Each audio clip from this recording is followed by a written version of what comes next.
What's up, people? Welcome to a brand new edition of Wrestle Update. I'm your host, Dylan Fox. As always, joined by my good friend and yours, Nello, unhinged, all the way from the west side of the United States of America. Coming off our, I don't know if you have followed the Olympics any, Nello, to be honest, but the U.S. was like, I mean, they were kind of good, but they didn't win the total Olympic stuff. Like, you know, they hung in there. They got some golds, they got some silvers. You know, they did their thing pretty much in there. But it was actually a lot of fun seeing, especially many people have said that Wasians took over, and I do like that. Obviously, I'm a big fan of that. Half Chinese, half white, like killed it with Eileen Gu and Alyssa Liu. So I was a big fan of that. But yeah, like I said, we're coming off the Olympics, and hopefully we come through with a special show today too. There too. This is a big format, and Nello, this was your grand plan that you've come in here, and I don't know what history you have with March Madness officially, but this has been something that's been something a part of my life for years now, probably decades at this point. Are you familiar with the actual NCAA tournament, or do you just like brackets in general? And you were like, "Hey, now's the time." Both. Is that accurate? Yeah. I know the tournament, and I love brackets. So it was, it was both.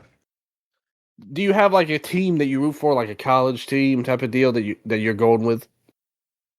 No, I actually don't. Okay, I mean that's fair, to be honest. Your alma mater didn't field a basketball team. I don't think. No. Who do you go for? Of course, the University of Memphis. When we're in there, I don't think we're gonna make it this year, but they are historically the team that I ride with. But honestly, I'm not that committed when it comes to college sports. Like with NBA, I'm super ride or die for the Grizzlies. You know, I don't. It's not that I mean, I like other teams. You know, like I respect their game pretty much. Like seeing the Pistons come up was cool, you know, like because they were down a lot. I think the Magic have, you know, that now since they blew up the team. I mean, we got people all over Utah, Orlando that were big in Memphis and they got traded. But I'm like true blue Grizzlies fan, 1,000,000%. Same thing with the Panthers in football, or you know the Cubs in baseball. They're my team. I ride or die. When it comes to college, I go for the Tigers first because that's my hometown team. But like really, there's all kinds of and every year there's an underdog team that everyone rallies behind, type of deal. Like you know your Florida Gulf Coast, famously, on there. When they had that miraculous run, or like Loyola, like you know, it's like wait a minute, this was a 15th seed and they're going to the Final Four. It's like what? On there. I remember George Mason had their run when I was younger. I was still a little kid when that happened, but still, I remember it well. So I like college basketball, especially because, let's be honest, this NBA season has to be the worst of all time. And not for just because the Grizzlies are not doing that great, but more so because half the teams are tanking before the All-Star break. And I don't remember this ever happening before, to be honest. I really don't. So I'm probably going to be more into the tournament than ever this year because it's like, I don't mind. I don't mind watching the Grizzlies lose if I feel like we are doing our best. I don't like watching my team sit out 10 guys and with nonsensical injuries, and because the GM wants to get a higher draft pick. That's not entertaining to me, Nello. Not that the Heat have to worry about that this year or anything like that, because you guys are fighting for them. And the thing is, we would easily fight for the playoffs if we wanted to. We're literally like 11th in the seeding. We're right there on the play-in. But because everyone wants to tank to get this crazy draft pick, this season's just gone to the toilet. This sucks. Like, we've seen team getting fined. And so, long story short, I'll care more about March Madness this year. But with the Tigers not being in, it's not the end of the world for me the way it is. I probably won't watch any of the playoffs if the Grizzlies aren't in there. You know, and maybe the final at most. But for the NCAA tournament, for March Madness, I have a soft spot for it. And even if my team isn't in, I still get wrapped up in it, especially the Cinderella stories. But yeah, so if you haven't figured it out yet, we're doing a March Madness show today, and we're introducing it, heading into March the right way, heading out February the best way we can. Month of love, month of Valentine's Day, Black History Month, all kinds of cool stuff happening in February, but we got to say goodbye to it and head on to March as springtime is heading our way soon. And we are going to celebrate that by doing a full 64 seeded March Madness tournament. And Nello, you have really outdone yourself with this, I have to say. You came through with your bracket, and I followed up with my end, and I feel like we've got a slam dunk situation at the moment. So I'm very, very interested to see how it goes. And what's kind of your feeling now? Looking at the brackets, when you see all these names, this really is like the US scene when you think about it. Like a lot of the main guys are here. Not just you. I mean, I guess a lot of the guys from Mexico are super active in the US now, but the way I approached it was just North America. Canada. Yeah, Canada. God damn it, dude. I can't even talk right now. Canada, Mexico, and the US was kind of how I approached it. See, I think you were more into the Olympics than I thought. You got that Canada-U.S. hockey rivalry, like still on your mind right now, on there, or is it just because your love of Maple Leaf Pro has precluded you from dissing them in any way? Shout out to Scott Demore and Giselle Shaw right now, for sure. But yeah, so we've got a lot. It's going to be basically we have a lot to get through, so a lot of these matchups are not going to be like crazy in depth. And I guess unless we have a major disagreement on somebody, um, and you have said the rule here. So you lay this down for the people out there. What is the rules that we have to go by here? So this is a 64 seed tournament. 64 names all competing for the current best wrestler, the MVP of North America. This contains of wrestlers, no Bryan Danielson, no Cena, no Styles. I feel like you look at this list and you're like, where are those guys? They're not active. They're not here. There's anyone you think we left out? Oops. Dylan and I have to agree for the wrestler to move forward. We each have one veto where we can just automatically move that wrestler forward that cannot be used for the finals. All that said, that's pretty much it. So Dylan, we're going to do the left side of the bracket first. If you can, for when we upload the episode, include a picture of the bracket maybe in like the image. So people, if you're looking at your bracket now, we're starting with Seth Rollins versus Mystico. Honestly, what a crazy first round matchup. Arguably one of WWE's aces versus the recent Wrestler of the Year. That's true. Shout out to Mystico winning the Flair Thez Award and the Observer newsletter and the highly controversial newsletter awards this year. Seemingly more so than usual years, but he was a pretty good pick. Honestly, he probably was. I voted for him actually. Now that I think about it, it really came down between him and Saya Kamatani and Stardom, but he's up there, and I did pick him in the end. He deserved to win. Seth, the thing is, he and another person we're going to get to, pretty much your list was pretty good. Like I was really had no major disagreements or anything like that. Like I said, I messaged you afterward. There was like 2 names I thought you could have switched out from my end to yours, but these were the 2 that stood out to me, and he was one of them just because of what you said about them not being that active.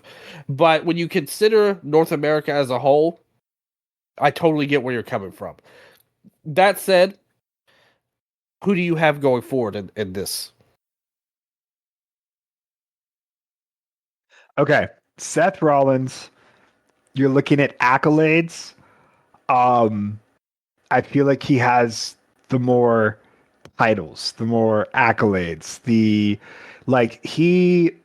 And I'm looking at from Ring of Honor, through WWE. Like I don't know what like for me, like right, Mystico had that Sin Cara era, right? He's like, it's such Oh a yeah. weird thing because it's like his career's like bookended by two all-timer runs with like this WWE run in the middle. However, that said, I also think Seth Rollins has had some true stinker times in the WWE too. So I don't think that should disqualify Mystico. In fact, I'm going all the way in on Mystico. I think Mystico advances here. Yeah, I'll just be honest. I'm not a fan of freaking too much. It's not that he's like this terrible worker or anything like that. It's like his instincts. He really comes across as kind of an insecure character to me. We've seen all these changes with the Saint character, the Monday Night Messiah and all that. Then you have these Joker costumes. He's just not that special to me at this point in time. I was never even that big of a Tyler Black fan, to be honest. I always liked Jimmy a lot more in the Age of the Fall. Mystico is one of the best in the world. I feel a little bit bad about putting him through here because I think it goes against the spirit of just the US based show we normally do. But I will always take a chance to eliminate freaking. So sorry, Seth. You gotta go. Mystico is moving on. The consensus has been reached, people. Right now. Up next, we got Damian Priest versus Bandito.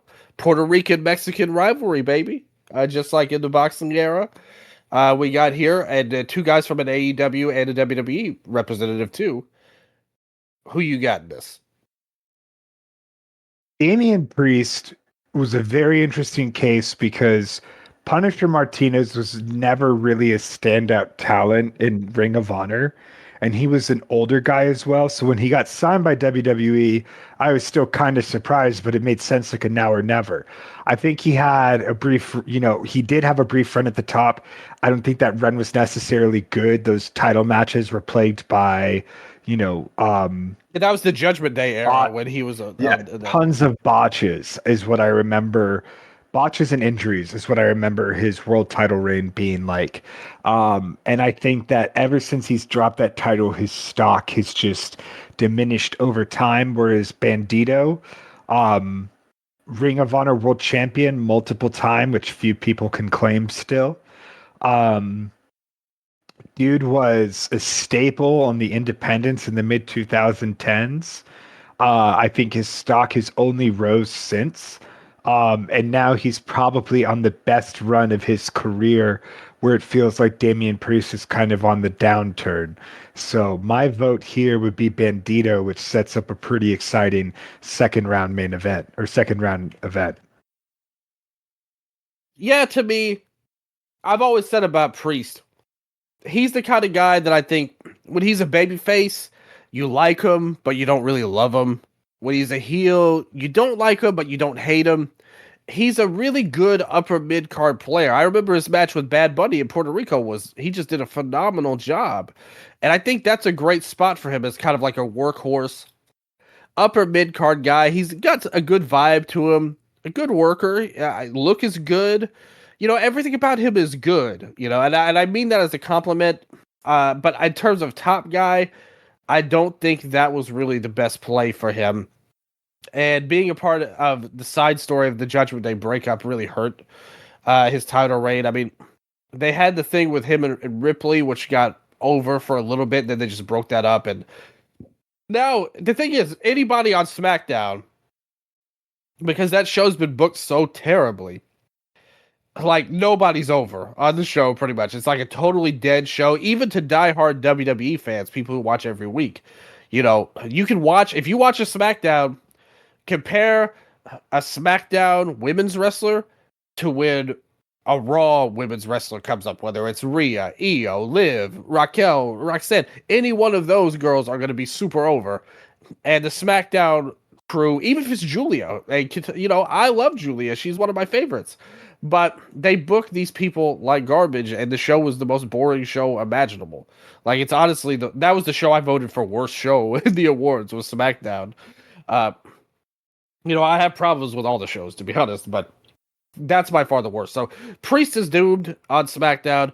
Bandito, I I like him. I do think a lot of the best in the world level talk. I really don't think he's at that level. I think he's had some big matches and they've given him chances. Certain parts of his game, I think, could still use some fine tuning. Just some basic stuff, his footwork is always so like like it's kind of like schizo, like he's always all over the place in the ring. He has that suplex finisher, the 21 plex, which is just total garbage in my opinion. And that it feels like all of his matches always lead to this very strange spot, but he can also deliver big. He's still got Indiisms about him, but he's a heck of a talent. Both of these guys are good talents. I think it's a good matchup, but especially if you're counting the last year, what you said is true. Priest has fallen off the radar, and Bandito has stepped up. So to me, I really can't fight this at all. I think Bandito goes through. Him and Takeshita was a really strong match as well that they had this year. That was probably my most memorable one that he had.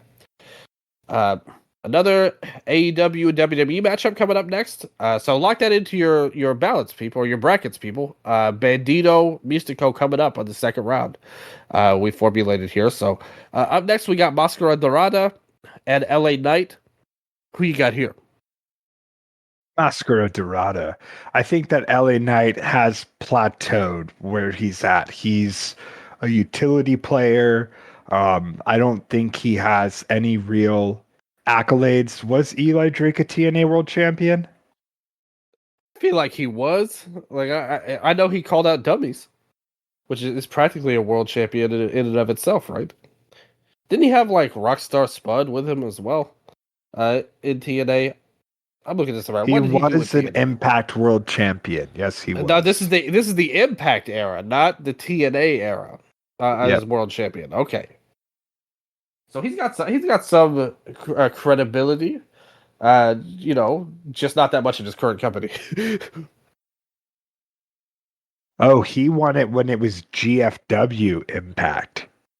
Oh God. He defended it against Cody Hall in a 5-minute match in Noah. I thankfully have no memory of this, and I'm really glad that I don't. That's crazy. This run is insane. Look at these matches with Alberto. He's had on there. Look, Jack Swagger, Johnny Impact. Who booked this run? Crazy. I don't know. Yeah. Okay, Mascara Dorada. Yeah, he's great. I'm going Mascara Dorada. How about you? I'll say this about LA Knight. He's honestly improved the last year or so. It feels like he's really stepped his game up in the ring, and he's become one of their most over baby faces. Anytime he comes out, he gets a huge pop. We saw that Royal Rumble match. He was one of the most over guys. The crowd booed Cody when he eliminated him. In that stupid elimination during Jey Uso's never-ending entrance. He's really over. He's a good worker, but Mascara Dorada is a great worker. And unlike Mystico, I think he's done enough in AEW because he's pretty regularly there. He was in the tournament, had a really great run in the Continental Classic. He's a guy that has a lot to him, and I think it's hard to go against him for our taste, even though, like I said, LA Knight was a guy I was pretty skeptical of for a long time. He's kind of won me over in the last year or so. I think he's done a good job on Raw. Will he ever get pushed as a main eventer like the people want? I'm not sure about that. But he's at least improved, and that deserves some respect. But either way, still going with Mascara Dorada. He's just really great. So this is Luchador City we're in right now so far. We are going ahead with Joe Hendry versus Dominic Mysterio here. So this is our first company to company matchup. You've got Joe Hendry in WWE, although he was also in TNA a lot the past year, and taking on Dominic Mysterio, who's in WWE, as well as does stuff in Mexico. This is crazy because this is arguably two of the most over wrestlers in the company. Like, they got comparable reactions at WrestleManias, right? Like Joe Hendry That's coming true. out with that insane pop, Dominic getting the craziest fucking heat, and then getting the biggest cheers at Mania when he won the Intercontinental title. So this is hard because I would say that this is pretty even. So for me, I would go to accolades because I would say in terms of the in ring, in terms of the aura, and in terms of the fan reception, I'd say they're pretty even. Like, not an exceptional wrestler, competent.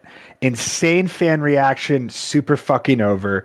But Joe Henry is a 2-time world champion, and Dominic is a 1-time world champion.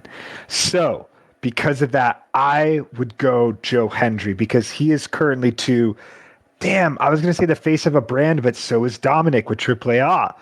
So, but what's the real number 2 country in America, Dylan? Yeah, we don't know what the rules of the number two company is. I just know it's not um, TNA.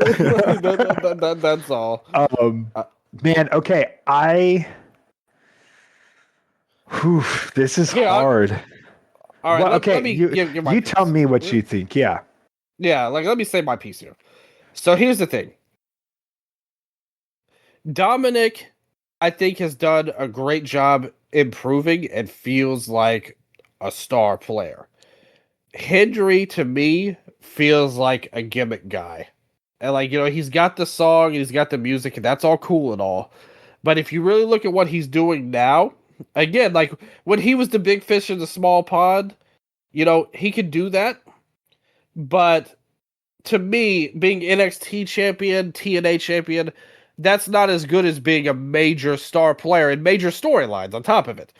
Hendry, even though he's the NXT champion, that was a fluke win because a bunch of stuff happened and people got called up and you needed this six-way match. And, he's the champion, yes, but he doesn't have any major storyline going on right now when you compared to Dominic, who not only is great in terms of getting heat and reaction and all that stuff, we're seeing him now since his injury, still as champion, of course, but he's actually getting along one of the main events of WrestleMania with the Liv Morgan and Stephanie Vaquer stuff, where he's translating, he's being very comedic. He's a very versatile character, as is Hendry, to be fair. Uh, to me, though, Dominic is the better choice. Like, he's done more important stuff. The contributions he's had is more valuable, and honestly, I think he's a better worker too. If you gave me a pick over, like, tell me what is Hendry's background in terms of matches that were even memorable in the past year. But so here's the thing.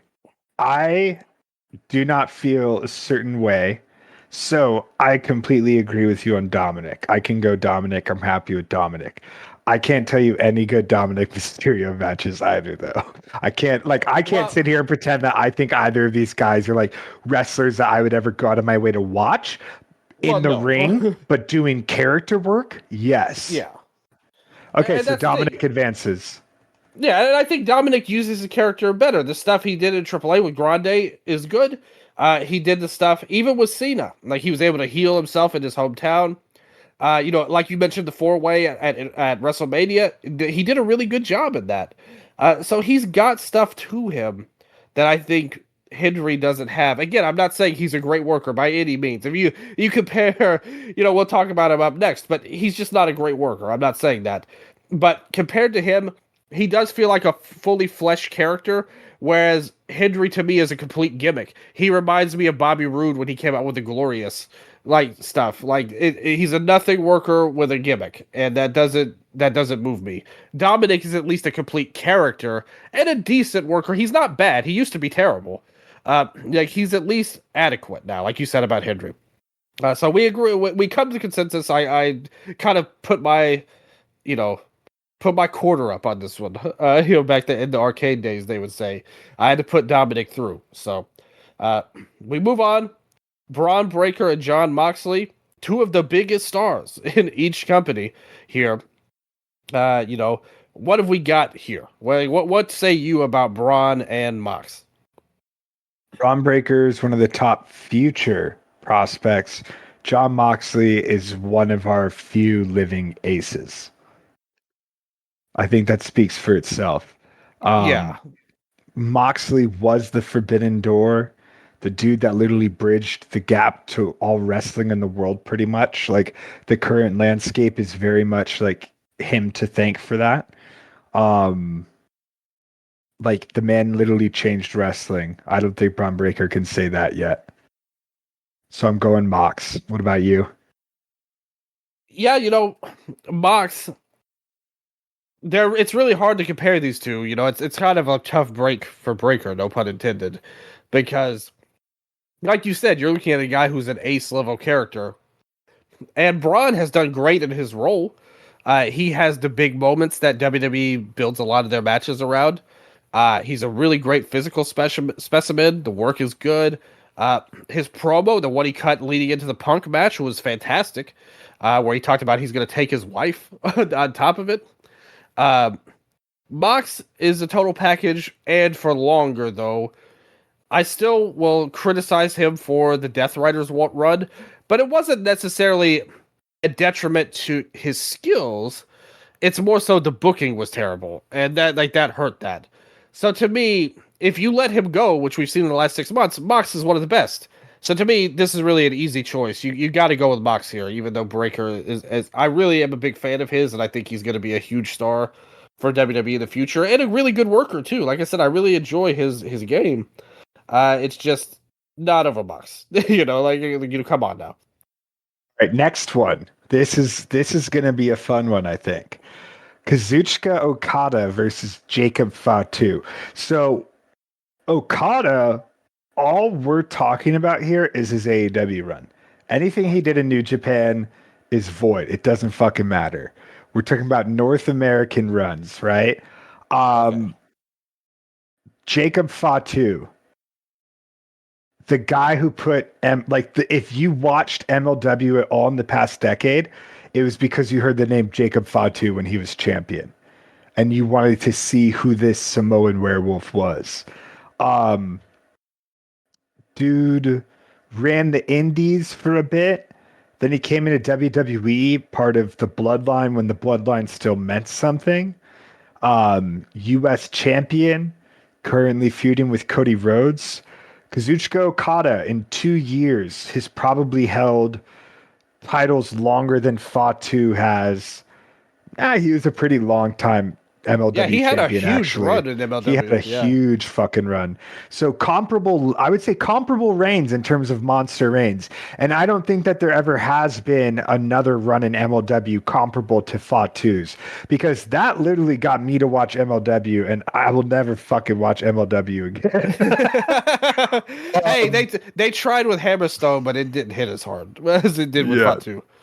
Dude, when I went to GCW last weekend and they had hammers, so MLJ's in the ring and I was like, ML, and he's like, what's up? And I was like, do I have time to smoke? He's like, no, there's a match about to happen. And then Hammerstone came out and I just went to smoke. I came in and saw Jordan Oliver get the dub within like 30 seconds. I was like, perfect timing, honestly.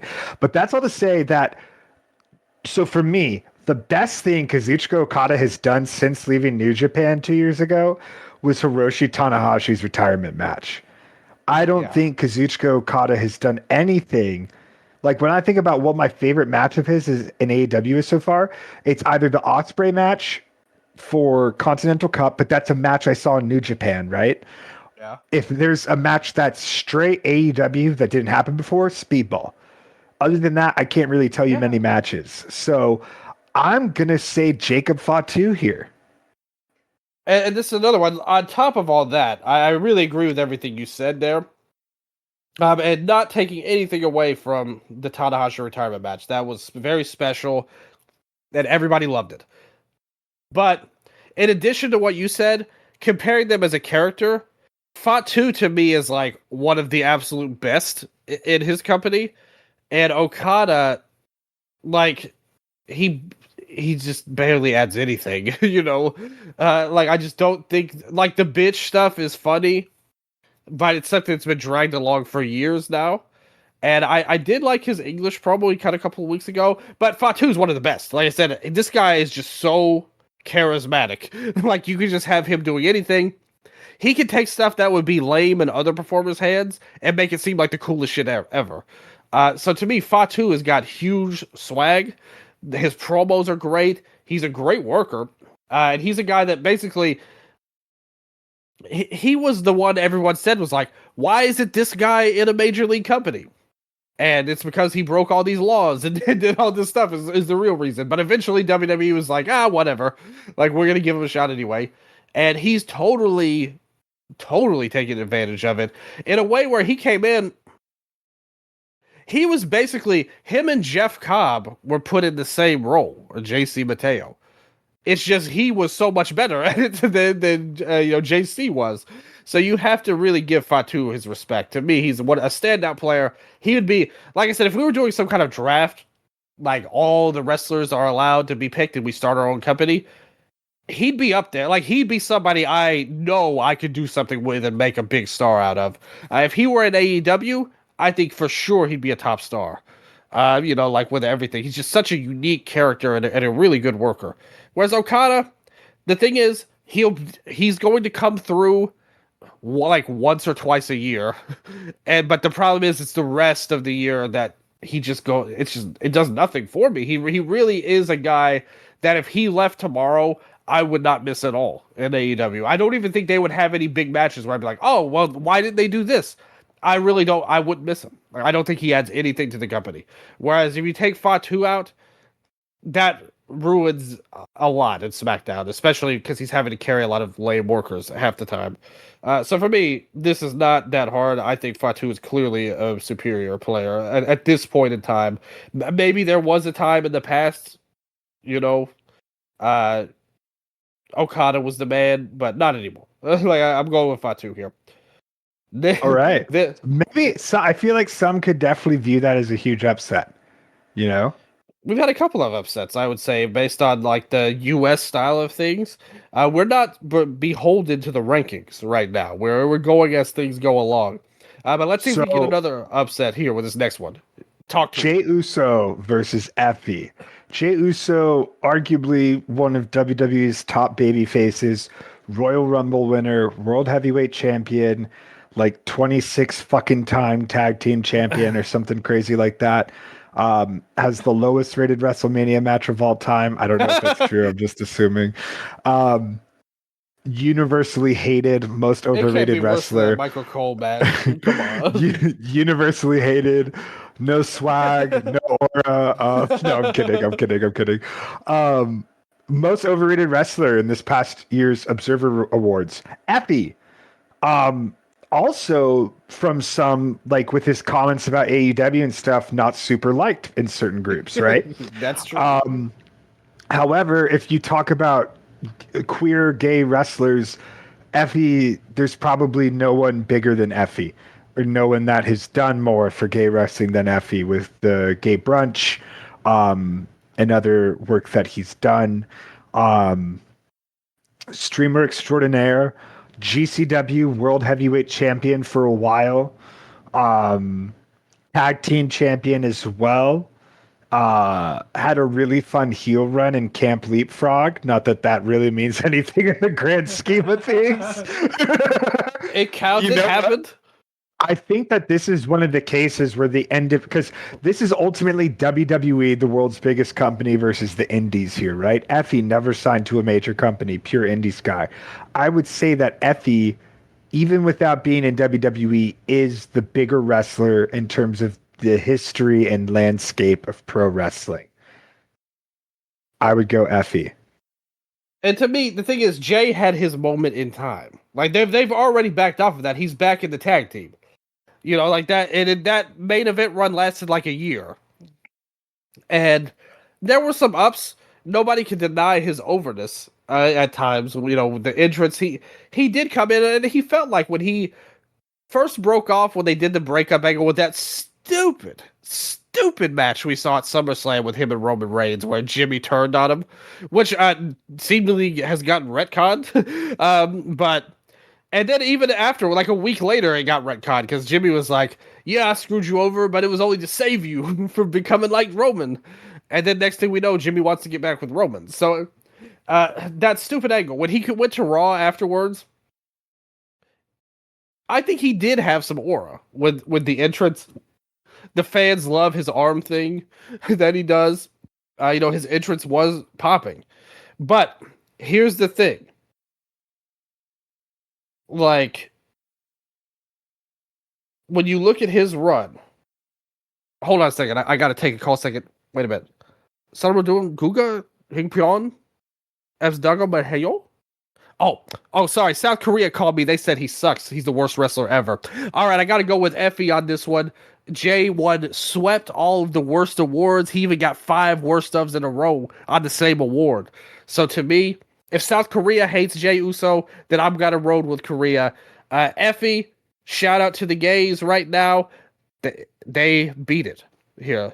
Jay's got to go. Effie moves forward. South Korea told us so.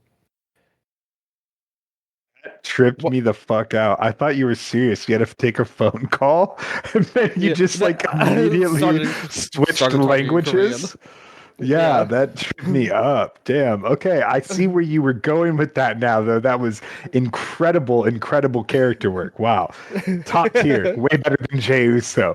All right, way better than him.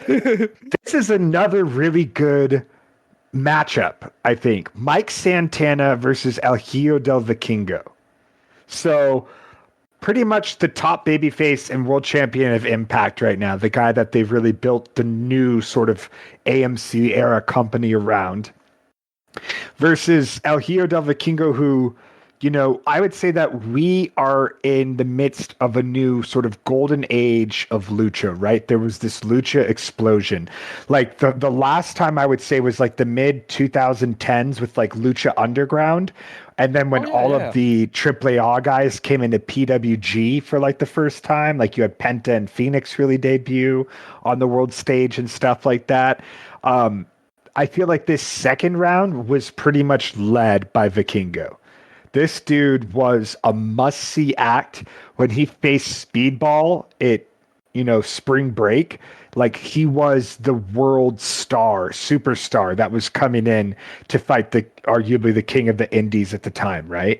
Vikingo was an attraction wrestler, which I don't think you can say for many other people besides a Walter / Gunther for a while. Few other people, like I can't really think of anyone else off the top of my head right now. But so for that reason, I think that Santana's on the best run of his career. And I think that if he was up against a lot of other people that we've already gone through, he would win. Like, I would still put him over an Okada or a Jey Uso, but I think against Vikingo, I'm going Vikingo. I will say to call also, sorry, I cannot forget. I don't watch any WWE AAA ever. The only thing I have watched is Vikingo's promo where he flips over Mini Vikingo and like hits him with the fucking the hospital pan. That was amazing. That did happen. He's not making that up, by the way. But hey, Mini Vikingo, he's an inspirational story on AAA right now.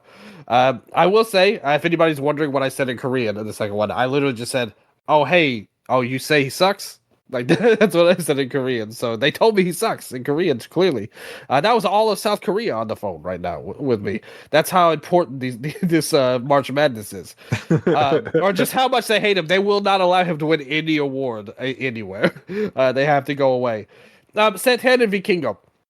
Here's the deal. Like, it really depends on how you're going to judge this, because if you're going on overall career, Vikingo had time. Like, the stuff you were saying is all accurate. When he came through, I remember watching him on AAA like way back when he first started, 2018, 2019. And I was like, this is the guy. Like, this is somebody spectacular, somebody really special, somebody the likes of which that is not matched in the air, no matter who it is, even if it's Ray Phoenix level, who's like one of the best high flyers. He's still like, nobody could beat Vikingo in the air.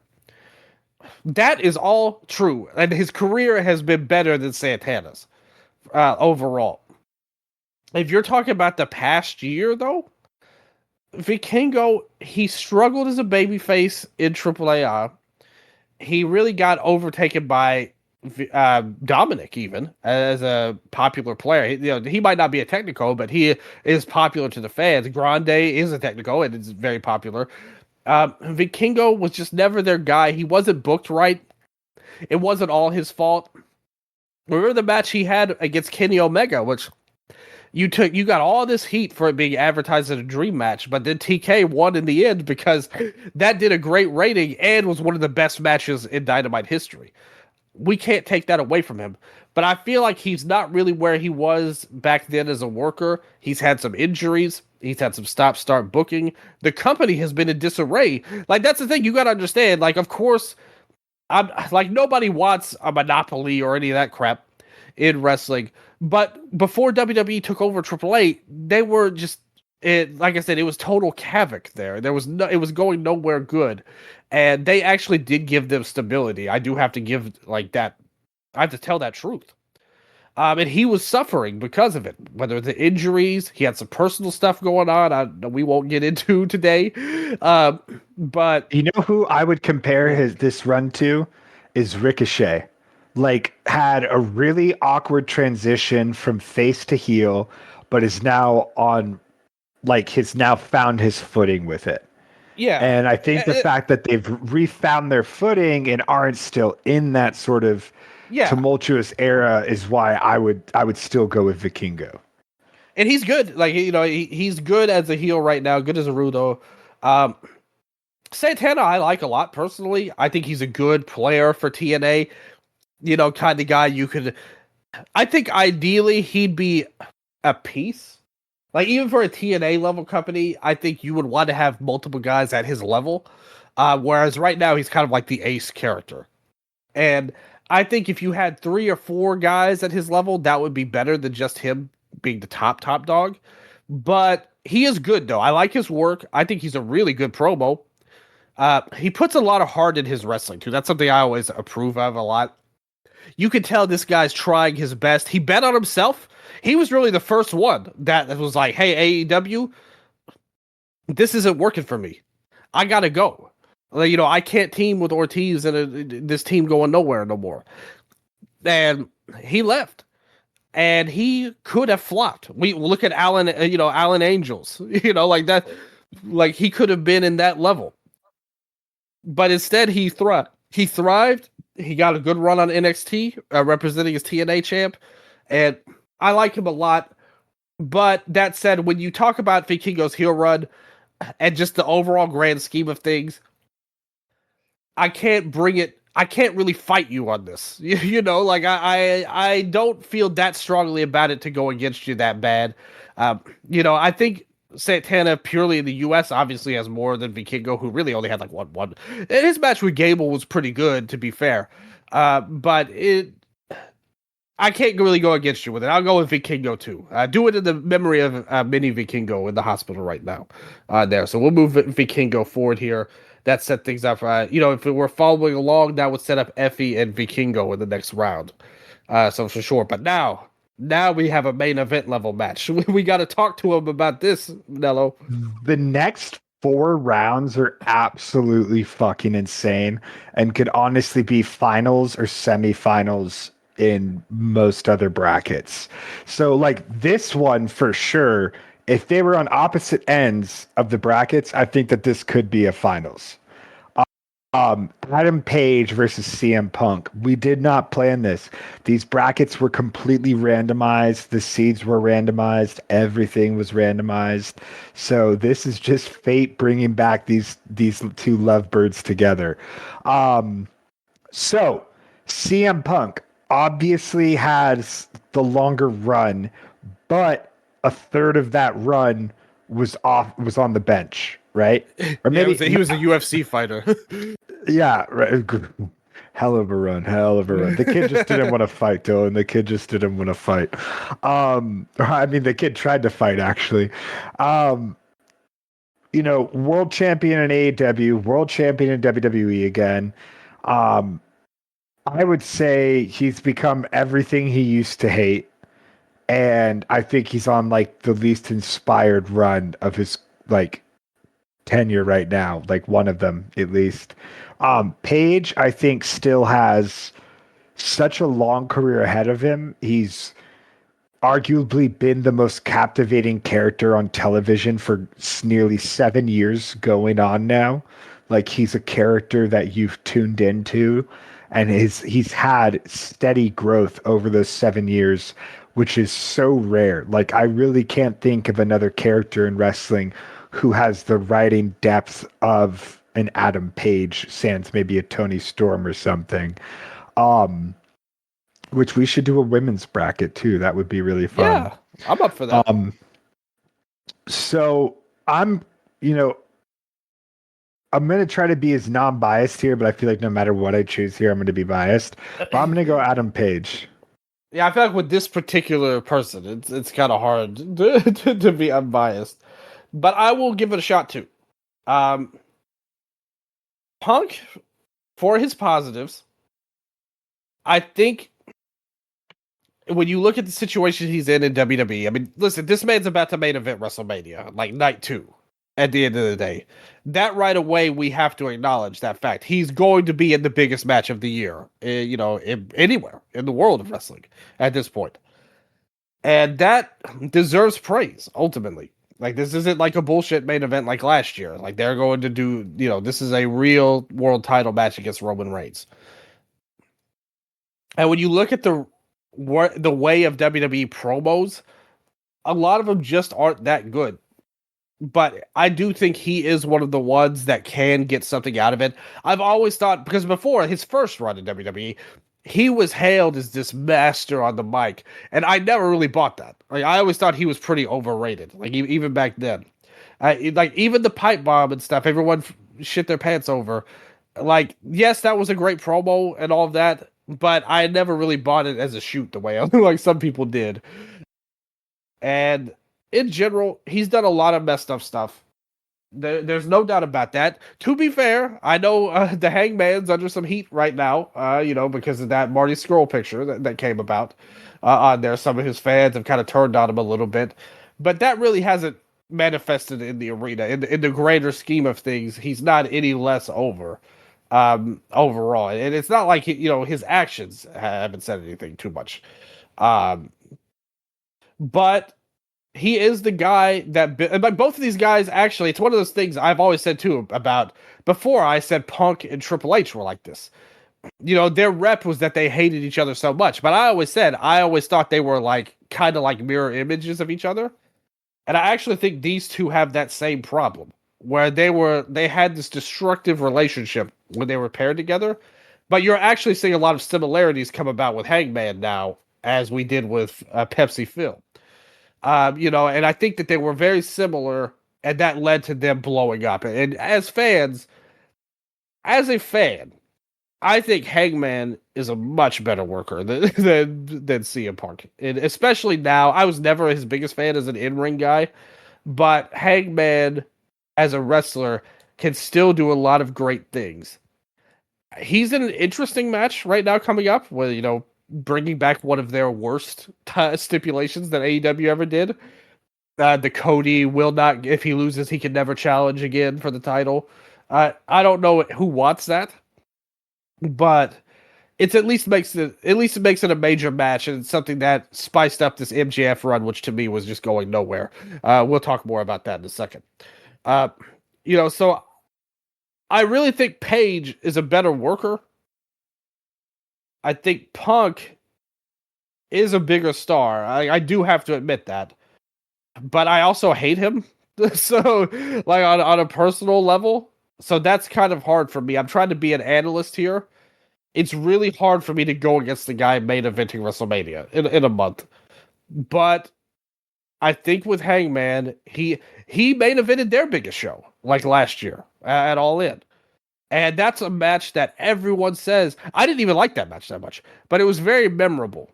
And him finally winning the belt, unlocking the briefcase. I said for months that I thought they should have done way more with him as champion. And I still believe that, especially if he's going to win the title back. Like, if that's where this is going, then I think it's inexcusable that he wasn't just a champion, like, the whole time. But long story short of this, like you said, I feel like no matter what, we're going to be considered biased. And I just can't put it in my heart. Hangman was one of the better overall performers in all of wrestling last year. And Punk was good for his role. and good for what he had to do and some things he had to carry. But there's no way I could pick him over Hangman in 2026. Like I just can't. If it was 10 years ago, we didn't see Punk in UFC yet. He didn't humiliate himself. Okay, here's the thing. If this was the greatest North American wrestler of all time competition, I think I would have to give it to CM Punk, right? But for the current MVP of North America, I give it to Adam Page. Yeah. Yeah, so I agree with you at the end of the day. Like I said, but I will give Punk some flowers for the work he's doing in WWE. His promos are good, better than most, in all honesty. The one he cut against Roman a couple weeks ago was really strong. I do have to say, like to set up the main event of WrestleMania. And again, I don't like praising this man in any way. He will always be the chick magnet to me, and I mean as a goofball. But nevertheless, we're gonna put Hangman through. Like I said, the consensus has been reached. Up next, we got the man I aforementioned, and another man that's very close to the hanger, MJF and Swerve Strickland. And MJF's best rivalry was against Punk in AEW, many would say. So you've got the two rivals of the last match that just so happened to face here. Who you got in this round? I mean, it's funny because I would say that Swerve and Hangman, the two guys in the last two, are both halves of the best pro wrestling feud of this decade. Right. So it's hard to discredit that. Really interesting matchup. Swerve and MJF have very, very comparable accolades, right? MJF's a two-time AEW champ. Swerve's a one-time AEW champ. Both guys arguably top baby faces in the company. And, I think that Swerve had such an organic ascension. MJF's was much more booked meticulously, it felt like, for a couple years. I think that Swerve has had, like, the only time I can think about not liking Swerve in AEW was when he had Trench and Parker. Trench, a legend in AEW. Trench, huge omission from this list. And, I think other than that, his tag run with Swerve in Our Glory. Everything else he's done in AEW has just been fire, I think. His time as Hit Row. Hit Row was cool in NXT. Dude did death matches before this. He did Defy World Champion. Huge all across the indies. Banger matches in Lucha Underground. Like, Swerve is deceptive with his longevity. He's a decade plus in the game now that he's been having nationally televised banger matches, So here, I'm going to go with Swerve Strickland. I think that in the long run, that he is the bigger asset. Yeah, to me, Swerve, the thing about him is, like you said, going back, I remember when he was Shane Strickland coming up, and that led to the kill shot run. He had one of the best Lucha Underground matches, probably the best, against AR Fox on there. And moving in, like you said, Hit Row, he was good. In ring, he's good. Promos is good. Some of the promos, I will say, I think for a while there, especially when he was more of a heel character, like I feel like he really modeled his promos after like a comic book villain, which I wasn't huge into that. It was just like, who talks like this? And some of the stuff he was saying. I remember there was one promo he cut where he was like, "I promise you, nobody cares less about human life than I do." And it's like, who even says that? That's like gang type stuff level to me. But MJF, I mean, he just goes. The thing is, his character is just so predictable and to me extremely stale. We saw it in the promo against Swerve where he called him Diddy. We saw it in the promo against Brody where he called him a Nazi. I'm sure he's going to say something crazy about Hangman. And I remember he posted that thing on Twitter where he was talking about, like, he was bragging about his wife about like, oh, don't worry about the honeymoon. I'm skipping it because the title belt's more important to me than you ever will be. But actually, the title is more important to us than it will ever be. And ultimately, it was an AI promo. You could see the dashes in there that he chat GPT'd that shit up. And we saw it where people were writing promos on him on Twitter. Like, he's just, anybody could do that to me. He's just not impressive as a promo at all. I really don't think he's a great central character to keep trying to put him into that role. Um, and I just think this is like a no contest level match in terms of in ring. MJF, to his credit, did have the Mystico match at Arena Mexico. That was an amazing match. I can't take that away from him. Him versus Briscoe that same weekend. It felt like, and that's the thing. I always have a little bit of time for him because he's another guy that I feel like tries really hard. He wants to be a legend, and I respect that a lot. It's just how he goes about it is not for me as a fan. Like, let's just say that. So for me, Swerve moves on. To me, MJF would be one of the guys I would be I would have considered using a veto if you would try to move MJF on here. I don't know if I would have, but I may have, honestly. Uh, so up next, we have a really cool matchup. AEW versus WWE Dream Match. Kyle Fletcher taking on the American Nightmare. Who you got here?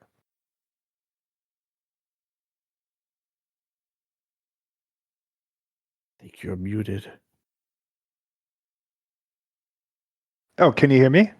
Yes, now you're muted. I was muted somehow differently. I've been talking like this whole past time. Oh my goodness. That sucks. I was like cracking. Did you hear me when I was like crying, laughing, saying gang type stuff? Shit. I was so disappointed that got no reaction from you. I thought like that's my big move. I was like howling like a cartoon wolf. I am so sorry. Okay, so Kyle Fletcher, arguably the future, everything. Cody Rhodes, face of the WWE. I don't want to move Cody Rhodes forward. I think it would be a crime to not move Cody Rhodes forward, at least out of the first round. I think that he could have been up against many other people we've already moved forward, and I still think he should move forward. This is one where I have to be objective, not subjective. I mean, that's what I try to be with all of these, I should say. But this one feels more especially than anything else, where like, even though I'm not a Cody fan, I can't deny him the impact he has, the accolades, WrestleMania main events, all the shit he does. So Kyle Fletcher is one of the best wrestlers in the world, but man, Cody Rhodes, I just got to move him forward. What about you? Yeah, no doubt a bigger star, but I will say this, him as champion, it didn't exactly pop off. He didn't have a great run. Again, leading a show that was really floundering on SmackDown, unlike Punk, who was on Raw, and that was a successful show. Fletcher, though, I've said it before, I feel like he's basically neutral to where he was a month ago, hence being the TNT champion again. Not a month ago, a year ago. In terms of his position on the card, his work is phenomenal. He's one of the best in the entire world of any company, I would say. But if you're coming at it from a star power overall MVP level, Cody basically has had to carry his show, whereas Fletcher, he's been at the TNT level the whole time. And maybe they'll get somewhere with him, and I hope they do. It's something we talked about at the year-end show, remember, after the tournament, where, we were talking about it, and I was like, look, man, yes, what you're saying is true. He did have the best match of the tournament, and he did kill it, and he's awesome. But we were at that same point a year ago, where he had the same best match of the tournament with Ospreay. So I hope that they move him up. He's a guy that should be in the title scene, in my opinion. He did do a good match with Hangman when he did get his really one taste at it.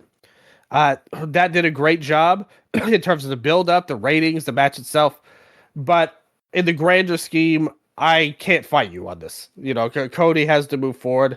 Like, he's one of it's almost like a cheat code. Like, he's been the ace character of the main company. So, like, that's the thing with him. So, Cody moves forward. In the last match, we'll have Hangman and Swerve. Cody moves forward in this one. And then we got Mark Briscoe versus Will Ospreay. Damn, this would be a great match in real life. What do you have here? This is another one like Okada, right? Where Ospreay's only been in AEW for a couple years. He's only been a North American wrestler for a couple years. Had some great stuff in PWG, but was never really a focal point. Did some fun stuff in ROH, but again, was never really a focal point. Um, Sort of a attraction wrestler and Impact. AEW run, top tier. One of the best runs, if not the best run of his career, right? Yeah. Mark Facts. Briscoe, arguably one half of the greatest North American tag team ever to exist. Facts. His longevity is insane since like early 2000s. The lifeblood of Ring of Honor, the promotion that kept independent wrestling alive for so many years. Somehow transitioned from a tag team wrestler after losing his brother, even though he had done single stuff before, TV titles, stuff like that, into a true blue singles wrestler so seamlessly. Didn't feel like he was given the spot, always felt like he was consistently earning the spot. Top tier promo, top tier in-ring worker. I'm going Mark Briscoe. I think if you gave me a choice, my life was on the line, and I had to have one person to cut a great promo, and I get to live. I'm turning to the Sussex County Chicken for this one. I think he's the best promo in AEW, in my opinion, and not just AEW. He's one of the best promos in all of wrestling, and I think there's a case to be made that he is the best promo in all of wrestling. He knows how to get people emotionally invested in him, even when his booking does not warrant it. Even when he's played as a comedic character. Look at that MJF feud. He was a goofball leading into that, and MJF did the thing about bringing up Jay in his lame way that I knew he was going to do. And then here comes Mark Briscoe, and he's cutting this emotional promo that makes you want to run through a wall for this motherfucker. He knows how to do that better than anybody else. And I think he's an incredible worker, too. I really do think he's one of the most underpushed guys in wrestling, because it's nice that he got his TNT run, but he was often off of Dynamite for almost all of that. And I don't understand why. To me, he's the kind of guy, he's another one. To me, he's a main event talent, whether it's promo, wrestling. Like, yeah, his look is not a supermodel, but I actually think his look is great for wrestling. He stands out, totally unique, and he's just an incredible performer. Ospreay, he's great. Like, I have nothing against Ospreay. He was my great grandpa's favorite in AEW. Rest in peace to Ken. I like watching him wrestle now. He's a guy that in New Japan, I didn't really warm up to until the tail end of his heavyweight run. But ever since then, and coming up into AEW, he's been one of the top dudes for them in terms of an in-ring. He's a guy that you could argue they could have gone even further with than they have so far. But that time, I think we all think is coming sooner rather than later. Whereas with Mark, that's not going to happen. In all likelihood, they've kind of shown us what they think of him, even if I don't necessarily like it. That said, I'm going to go with you here. Mark Briscoe going forward. This is another one I would have considered using the veto to move him forward, just because I love this motherfucker too damn much. I love Mark Briscoe. I love them boys, and I want to see him move on to the next round. So now we got Cody and Mark. Plus, that's actually a funnier aesthetic matchup, like one-on-one with each other. So we'll get to that later. Up next, we get an indie guy, our indie wrestler of the year in the awards, Marcus Mathers. He takes on Konosuke Takeshita here. Marcus Mathers, funnily enough, currently in Japan. I just watched this guy earlier in Dragon Gate, man, on here. And he takes on the Japanese Takeshita as well. Who you got moving forward here?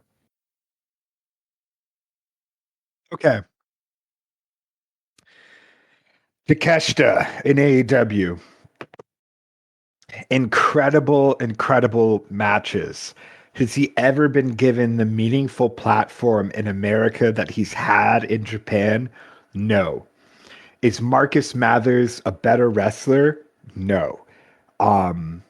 IWTV champion, H2O champion, probably champion of a lot of other places I don't even know about, which is awesome. I feel like he is a, tried and true independent worker.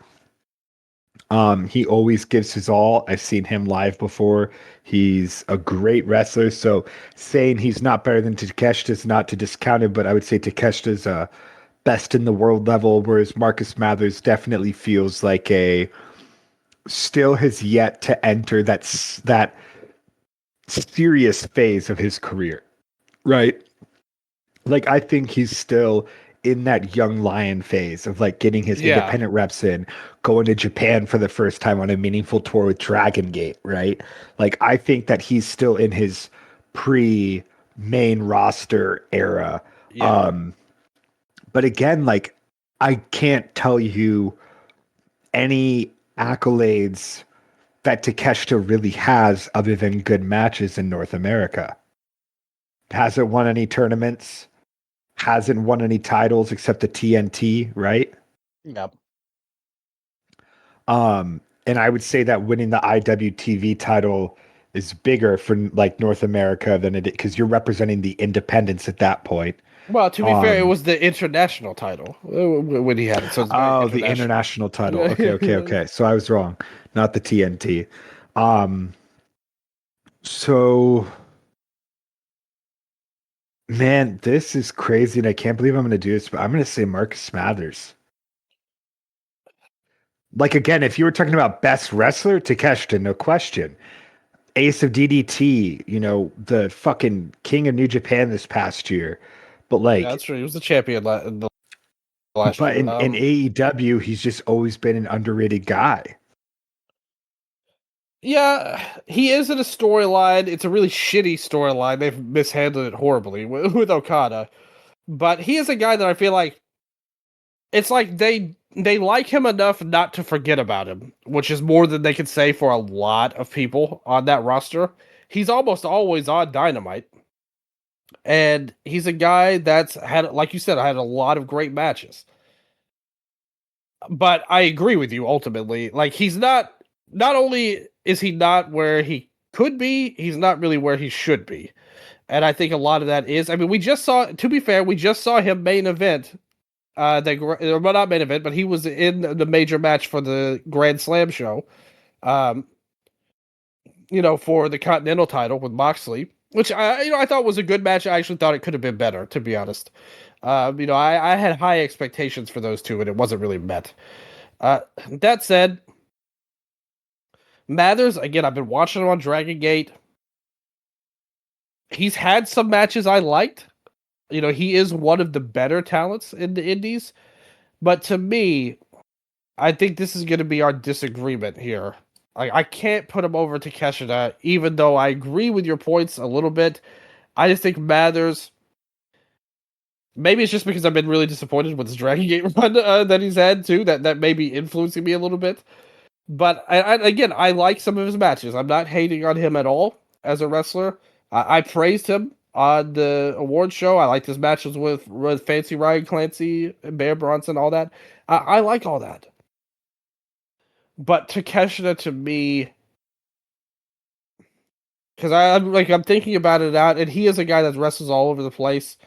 He is in all these companies. He was the IWTP champion for a while. But I can't throw Takeshita out on round one. I'm gonna have to fight it here. I'm calling my friend Mike to try to do a tiebreaker right now. Okay, we're leaving it up to Mike here. I had South Korea on my side. You got Mike. Okay. Michael, leave a message. I'll get back. My God. Oh no, Mike, you let us down.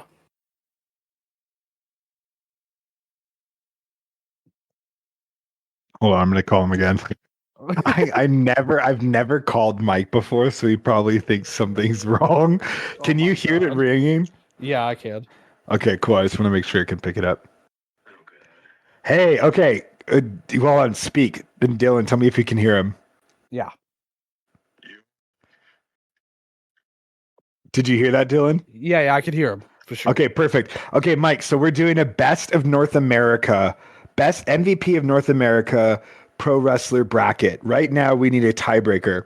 Marcus Mathers versus Konosuke Takeshita. Keep in mind, you can only consider the work they've done in North America. Anything in Japan, Mathers in Dragon Gate, Takeshita and DDT in New Japan is fucking moot. So just their North American work, who are you going with and why?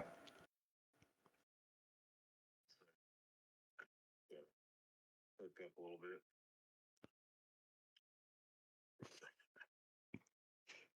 We mean perk up. We're live, Mike.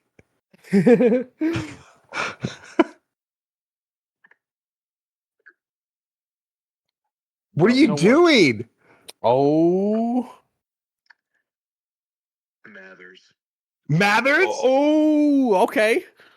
Wow. Okay, cool. Well, Mike, thank you very much for settling the tiebreaker. It's very appreciated. Anytime. All right. Bye. I love you. Love it.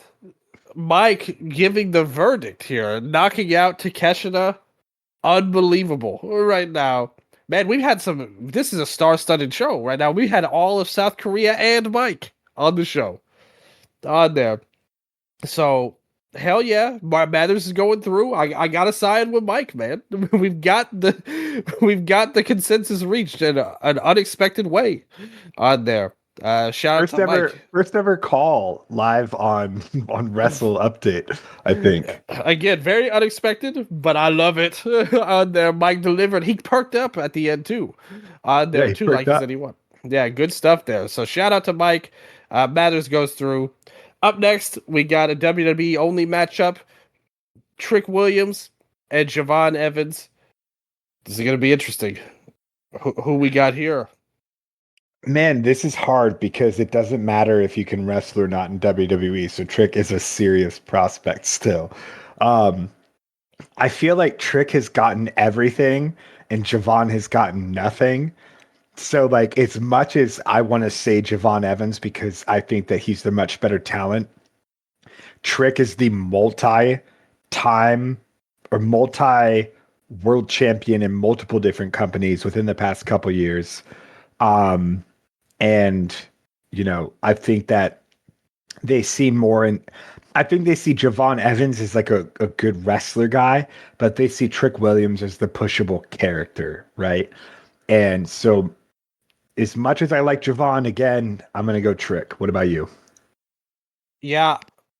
Now, to be fair, Evans did have that main event run in, Deadlock Pro before he came to WWE. After, like, in terms of accolades, he doesn't have it. So true. I forgot about his Deadlock run. Yeah, he was the main guy there. He got big notice. He came through into WWE. Really, the best thing he did in NXT was when he called Tony Khan a crackhead on Twitter. Like, that was the thing that popped him off the most. But obviously his work was spectacular. He's a really great wrestler, I would say. But to be fair, he is in the Elimination Chamber this weekend. So, I mean, he's not going to win, unless something just totally insane, like the cage falls on top of somebody and he somehow survives. Like, that's about the only way he could win. But he is getting something. I think they do see him. But what you said is true. Like, he's like an upper mid-card to mid-card player. Similar to some other people we're going to talk about on the right side of the bracket I put in there. He's kind of like in the same bop as him. And Trick, man, they're not wrong. This motherfucker has charisma like no other. Like, he is an incredible, just, when he walks out, he's at near the top of my list of somebody that's like, if you never saw wrestling before, you're like, whoa, that's somebody. Like, as soon as you see him, like, you might not know anything about this guy, but you say, oh, like he is somebody. Again, and I saw him live when they did that pay-per-view where he challenged Dragunov for the NXT title. They were chanting "whoop that Trick" before the show even started, the whole arena. Again, if he had won the title, I think the fans would have rioted and rushed the ring. That's how hot they were. It was insane how crazy they were. As a worker, he's not great, but he's not... I think people do go a little overboard. Like, it's not like he's this terrible worker. To me, he's not any worse than Hendry or anything like that. Like he does some things in the ring. The one thing I wish that he would change a lot is if he could throw some strikes better. Like if he really tuned those up, I think he could be a very good, like at least a good worker. Maybe not somebody having like 4-star matches left and right or anything like that, but a guy that's a good worker. And you could probably put him in some major storylines because him on the mic, I saw him cut that promo on Sami Zayn a couple weeks ago, and he ate his ass up. And Sami Zayn's a great promo in his own right, but Trick, he's just the man. You know, he just has that aura to him at the end of the day. And although I like Javon Evans a lot, I think he's got a good character. He really vibes with the Gen Z style to me. You know, like he's got that aura to him. You know, he's a guy that I could see being a big time fan favorite, but I think still though, with the size and the style, are they really going to push him to the tippy top? I don't know about that. And so far, like you said, Trick he's gotten given more in WWE than Javon. So, and in TNA, Trick was the TNA champ, had a good storyline with Santana.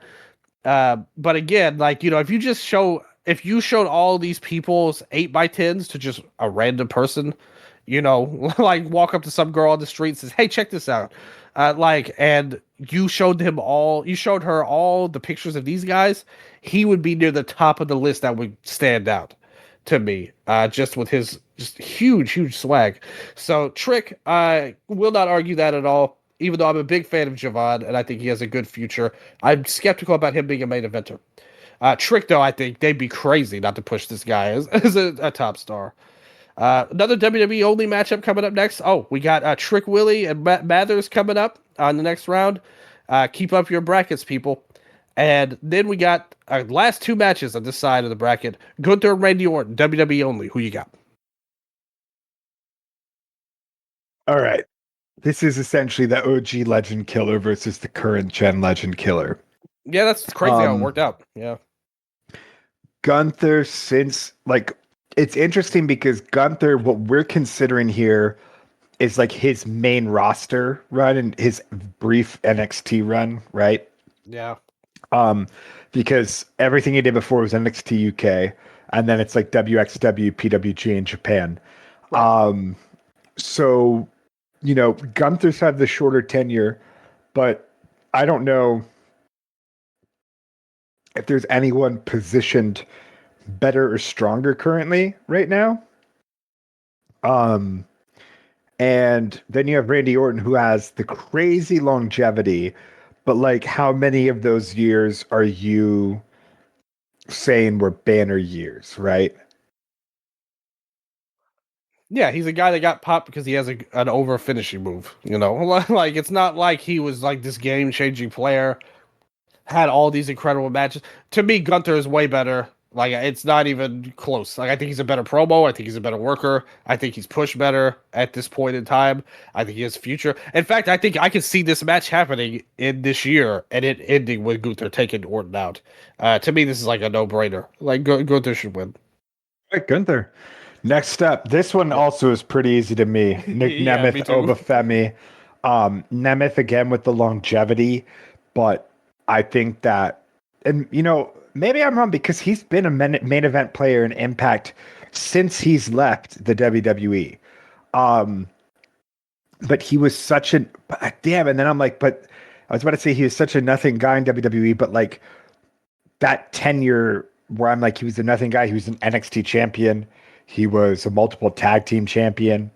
He had the was cash in that like that he was like in 5 minutes. He was an indie darling, or he was like the closest thing you had to an indie darling in the WWE for a bit. Like beloved by the IWC as Dolph Ziggler for that brief stint. Man, let me hear your case here, actually, because this one's hard for me. Well, I'll say this about Nemeth. He's another guy that I think tries hard, and I think he's a good guy to have on the roster. But you know, he's just, to me, he's better off where he was. Like, I don't think they fumbled him like in WWE. I think he's a guy that you could do a mid-card thing. I think he got so over, they did push him. Remember that Survivor Series where Sting came out and Dolph got the winning pin and all of that? Like, they tried to push him. Him and Cena hugged. Cena endorsed him. But to me, there's a limit on him in general. But he's a guy to me. I always say, like, Austin Theory, average Austin. Every category you could judge a wrestler by: looks, wrestling, promo, physical charisma, 5 out of 10 all around. Dolph is like that, but better, like a 7 out of 10 all around. Like, his looks good, he's in great shape, he can cut a promo, he's not bad, but he's another one that I feel like is kind of at that Priest level I talked about earlier, except he actually did get over as a babyface to where people loved him a lot. But that didn't last either. Like, even, other people have done that and they've been out the door. He has stuck around. Again, I'm not disrespecting him, but to me, Obafemi is like, this guy, if he made event in WrestleMania instead of Punk or Roman, I wouldn't be against that. I think this guy is so money. And unlike Trick, is a good worker. Like, can have like really great big man matches. He's got everything it takes. Great on the mic, great in ring. The look is phenomenal. Just the charisma he has is just so strong. He's awesome. And at that same show that everybody loved Trick, Oba faced Dragon Lee in a match, and Dragon Lee was a babyface, but the crowd turned on him. Like, they all went with Oba, and they wanted to see him wreck shit. And he's just awesome. Like, he's just cool. Like, he's gonna have a hard time being a heel, I feel like. Same way Trick kind of struggled with that, because he's just too cool. Like, you want to cheer these motherfuckers. And he's like I said, unlike Trick, he's a great worker. To me, Oba's got to win this in 2026. If it was, 10 years ago, Dolph, I could get behind it. And again, it's not anything against what he's doing in TNA right now, but there's a reason why TNA didn't pop off with him as the main guy. Like, they were where they were, and he didn't really change it. And he's not a game-changing player. I'm sorry. Oba is. I'm going with Oba. I won't argue it. Let's go, Oba. Right side of the bracket. Let's hit it. Yeah. All right, let's go. Double AEW match. Darby Allin versus Roosh here. Boy, oh boy. What have we got here? This is like my dream match. Like, I love both of these guys a lot in ring. I was about to say, this is one where I could see you being biased because I know how much. I mean, but I feel like you are a champion of Roosh. Yeah, he is my guy. I will be honest. I've loved him for over a decade now. Him and CMLL. He's the one who started Los Ingobernables, Man, okay, so here's the thing. We're talking North America, right? So everything Roosh did pre-AEW is pretty much valid. Hey, how can you disrespect the former ROH champion, brother? Yeah, ROH.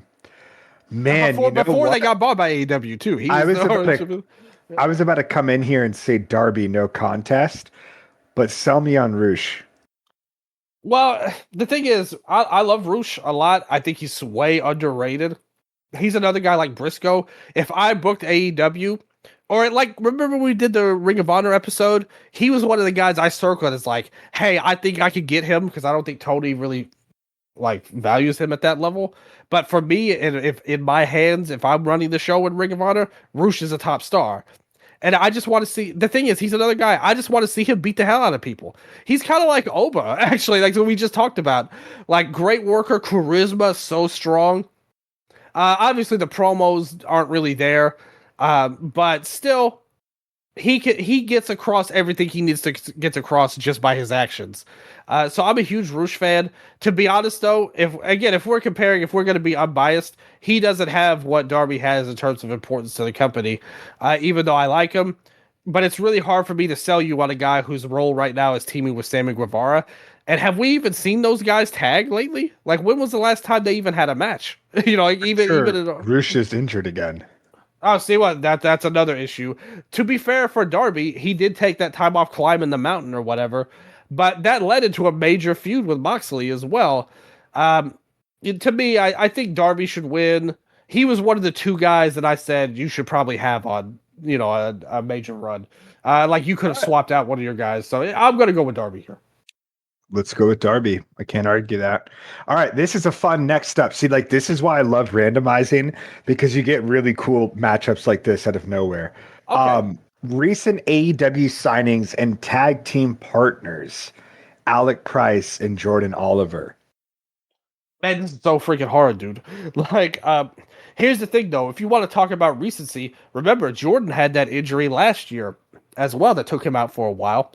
And Alec Price was killing it. You know, he was one of the best guys on the Indies for his time. I think both of these two, they deserve to be in a major company. Like they both deserved it.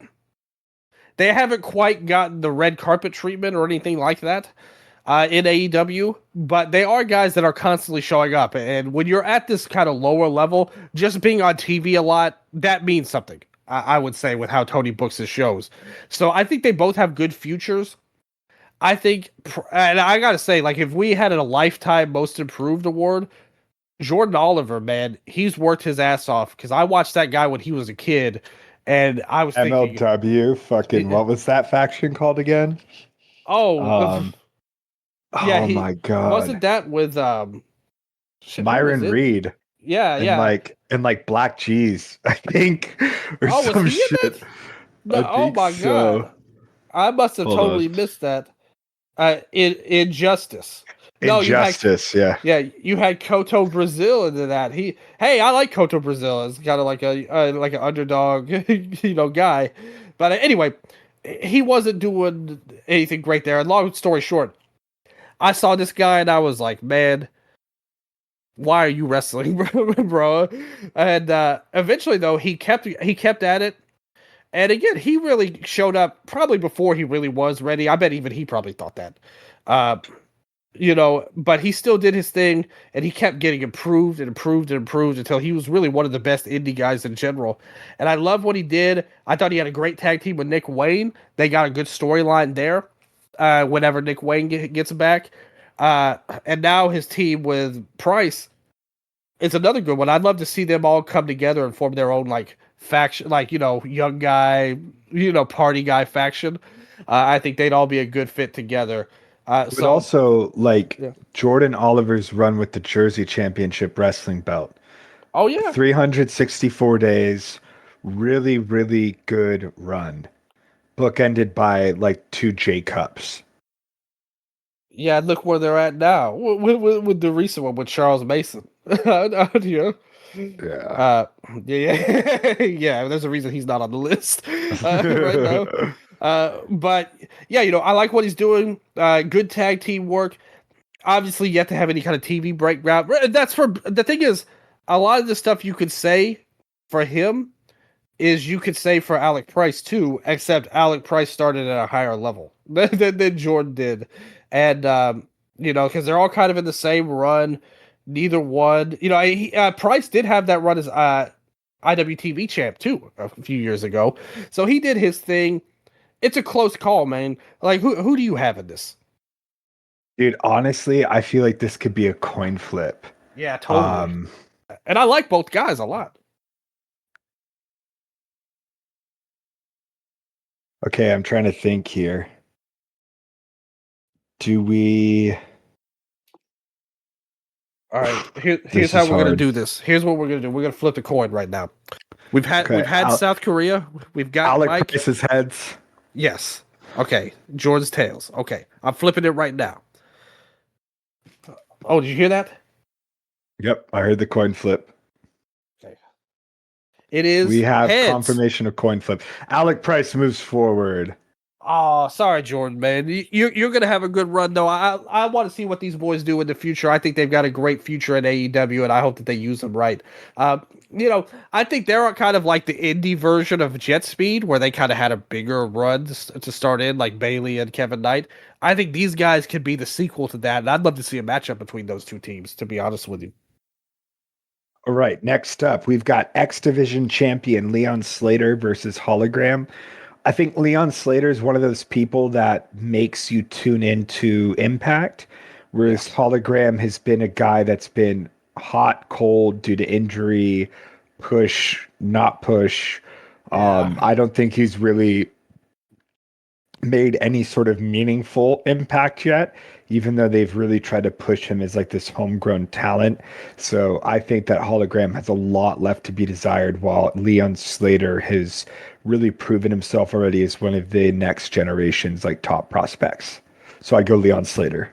Yeah, and WWE just can't wait to bring him over pretty much on Yep. there. Like, but Slater's a great worker. Hologram's a fantastic worker, but everything you said is exactly why I would vote for Slater. You know, like Hologram's cool, but I feel like he just came in at a time where they were in this weird place with Collision, and he kind of became. Remember when they were doing that Dallas, like they were at the same building for like 10 weeks in a row, and he Yeah. was kind of like the unofficial mascot of that era.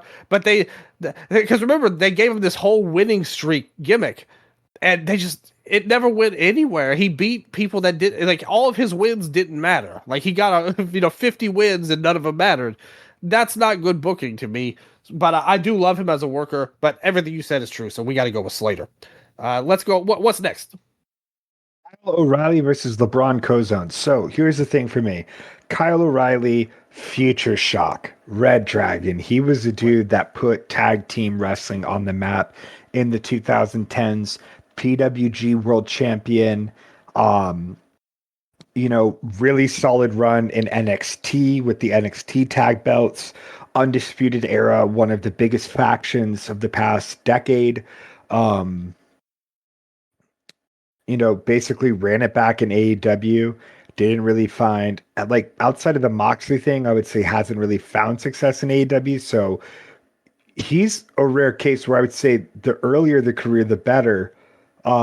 Not so much to his fault. LeBron Cozone, if I'm not familiar, I've never seen a single match. So this is 100% your guy. So I'm going to trust your call on this. Yeah, Kozone is one of the best indie workers to me. He was like, once Jay Malachi, Javon Evans left, he was the guy that was the deadlock top dude. And he was a guy that did some great matches all over the place. He had a really natural build up too. He was the last one before they closed down last year or went on hiatus or whatever. He had some big matches with people like Jake Something, Calvin Tankman. He had a match with Eric Stevens last year, which was really good. He's been doing some GCW stuff lately too. He had a match with Matt Mako last year. He's doing his thing. He hasn't really caught on yet, the way he did in Deadlock, but he's a good worker, and he's a guy that I think has a lot of potential, if he's in the right circumstance. The problem is, he's been around for a while. He's got good size and a really strong worker. I do think LeBron as a name automatically knocks him down a peg in my in my opinion. But I mean that could be his real name for all we know. But he's a really good worker. That was the chief guy in DPW. He's lost his footing a little bit since they went off the map. I want to see where he goes going forward, but it's a little bit shaky. With O'Reilly, he's a guy like literally this question 6 months ago. It's so easy for me to pick LeBron. I would pick him a million times over. And yet, when Kyle did the Moxley feud, it's like, whoa, this is one of the better, in terms of like story arcs, and all of that. That was one of the better feuds, I feel like, in AEW that I can remember seeing, where you had a clear start, middle, and end. And it ended with getting a new guy over, thanks to Moxley's unselfishness. And the matches were all great. I absolutely love what they did. And then they pulled him out of the tournament. And I want to believe that's because they didn't want him to lose. I want to believe they have a big plan for him. But that's not really... We can't really be sure of that with the way things are right now. But if they're smart, he should be one of the featured players when he comes back. Ah, man. Like I said, Kozone is my guy. I like him a lot. He's a few years younger. But I love that feud with Mox, man. That was just great TV, great stuff. And I do think Kozone's a little bit better in terms of charisma and whatnot. And he's a more interesting guy in general. And I think the problem is with O'Reilly being gone right now, that makes it a little bit weighted against him. This is really close. But again, if you're putting me on the spot, I would probably go with Kozone, but if you feel strongly about O'Reilly, I'll ride with you. I gotta go O'Reilly just because I'm not familiar with Kozone at all, and I feel like I I'm can step pretty that way. tapped in. Yeah. Um, and like outside of DPW, he's never really crossed my desk. You know what I'm saying? Yeah, well, he's working some GCW, so you'll probably see him sooner rather than later on there. But hey, if that's how you feel, I'll give O'Reilly the spot too. It'd be unfair to pick somebody that you haven't seen because that's like sacrificing him the next round, pretty much. Uh, No, all good. all right, so up next we got a WWE and AEW matchups. Two guys that switched companies during their time. Penta versus Ricochet. Two guys who would be top stars outside of major companies 10 years ago. And here they are facing right now in 2026 on Wrestle Update March Madness. Who you got here? Man, if you did like a Mount Rushmore of baby faces in Lucha Underground, Ricochet and Penta would both be on it. Yeah, So they were two of the breakouts guys. yep, in terms of like the beginning of like their televised North American careers, very, very similar. Um, I'm gonna go Penta here simply because the aura, I think, is an all-time aura. Do I think it's been played to death? Yes. Do I think it was the coolest shit for a while? Yes. Um, like Ricochet is an outstanding wrestler. I really enjoy his current heel run. But again, even though Penta doesn't really have many accolades the past few years, um, the run with the Lucha Bros, Impact, AEW, Ring of Honor, like so many great matches. And I mean, Lucha Underground. So I don't think that, like, I think that like how we talked about Vikingo as the face of this new age lucha boom, I think you could definitely argue that Penta was the face of that mid 2010s lucha boom. So I'll go Yeah, Penta. I feel you. Ricochet did have that, Osprey match that popped off in New Japan. He was the main guy in Lucha Underground as Prince Puma, even though the fans kind of Yeah, put but we Penta as the can't main guy. we can't count New Japan. Oh, that's true. He was a PWG guy. On there, he had some big PWG runs. He was a guy in WWE that he says stayed his career. It was so bad, but I didn't think he was that bad. I thought he was a guy that did some good work. Just was never pushed in any meaningful way, really. Um, and AEW, he still like it took him a while to find his footing. Really, let's be honest though. Let's just cut to the chase of this. You voted for Penta because Ricochet's with Goa. Gates of Agony. That's what this is about, isn't it? Yeah, absolutely. All right, I can't argue that. Penta's got to move on. Not there. All Uh, right. all right. Oh, this next match is interesting. Talk to him. All right. KJ Orso versus Wheeler Yuta. Two big time chicken shit heels right Yeah, now. yeah. Man, I'm gonna go Wheeler here just because I think that IWTV champion had that really classic 60-minute match with Daniel Garcia, some really other impressive defenses during his IWTV run. Um, done some really fun stuff like Masked Wrestler during like probably the golden age of IWTV when there was a lot of cool stuff on there. Um, his run in AEW has been great. Yeah, he's phenomenal. I love Yuta. I think that he's AEW's Dominic, but a better worker. Yeah. And then KJ, as much as I like him, I just think that he has not reached the level Yuta has it all yet. And he will get there, I think. I just think that KJ's still a GCW guy and Yuta's very firmly a, national television figure. I just think Utah's like I know this will probably sound like a hot take. I think you can make the case Utah's one of AEW's best guys. Like Whoa. when it comes to work rate and character stuff, he's so consistently great. He's somebody that you could do anything with, because we saw him as a babyface. We saw him have great wrestling matches. Like the stuff to get into Blackpool Combat Club with Danielson and Moxley. Those were great matches. And we saw him be a great worker in there. We saw him have the pure run where he did he was more technically focused. Now as a heel, as the king of the chicken shits, he's just phenomenal. Like, great work all around, and getting better. It's like everything they throw at him, he turns into something great. Again, lesser workers could not make what he's doing with this beanie thing work. We saw it with Jack Swagger. He sucked at it. Like, now with this, and like, he just continues to grow even after big losses like the head shave and all of that. And one day, I do think, like Dominic, I believe he'll get to a point where the fans turn on him in a positive way, and like he becomes a beloved babyface at some point, because he's just too entertaining and too great in his role. So and I think that he's in a spot where he's totally all in. He's bought into this character, and I just think he's great. KJ's a guy that we talked about it when we did that show. He's the kind of guy that TNA should make a run for. Like, I think he would be a good spot. And if I'm not mistaken, he is in TNA now. Yeah, they brought him in on the pre-show match, but I hope that they use him more regularly going forward, similar to Bear Bronson. I mean, Bear's a main eventer in TNA, but Orso I don't think would probably be that, but it's an X Division type of.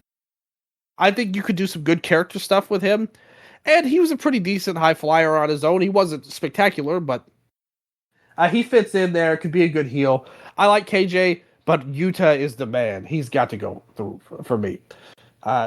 Up next, we got Fancy Ryan Clancy, an indie standout, taking on Claudio Castagnoli on here.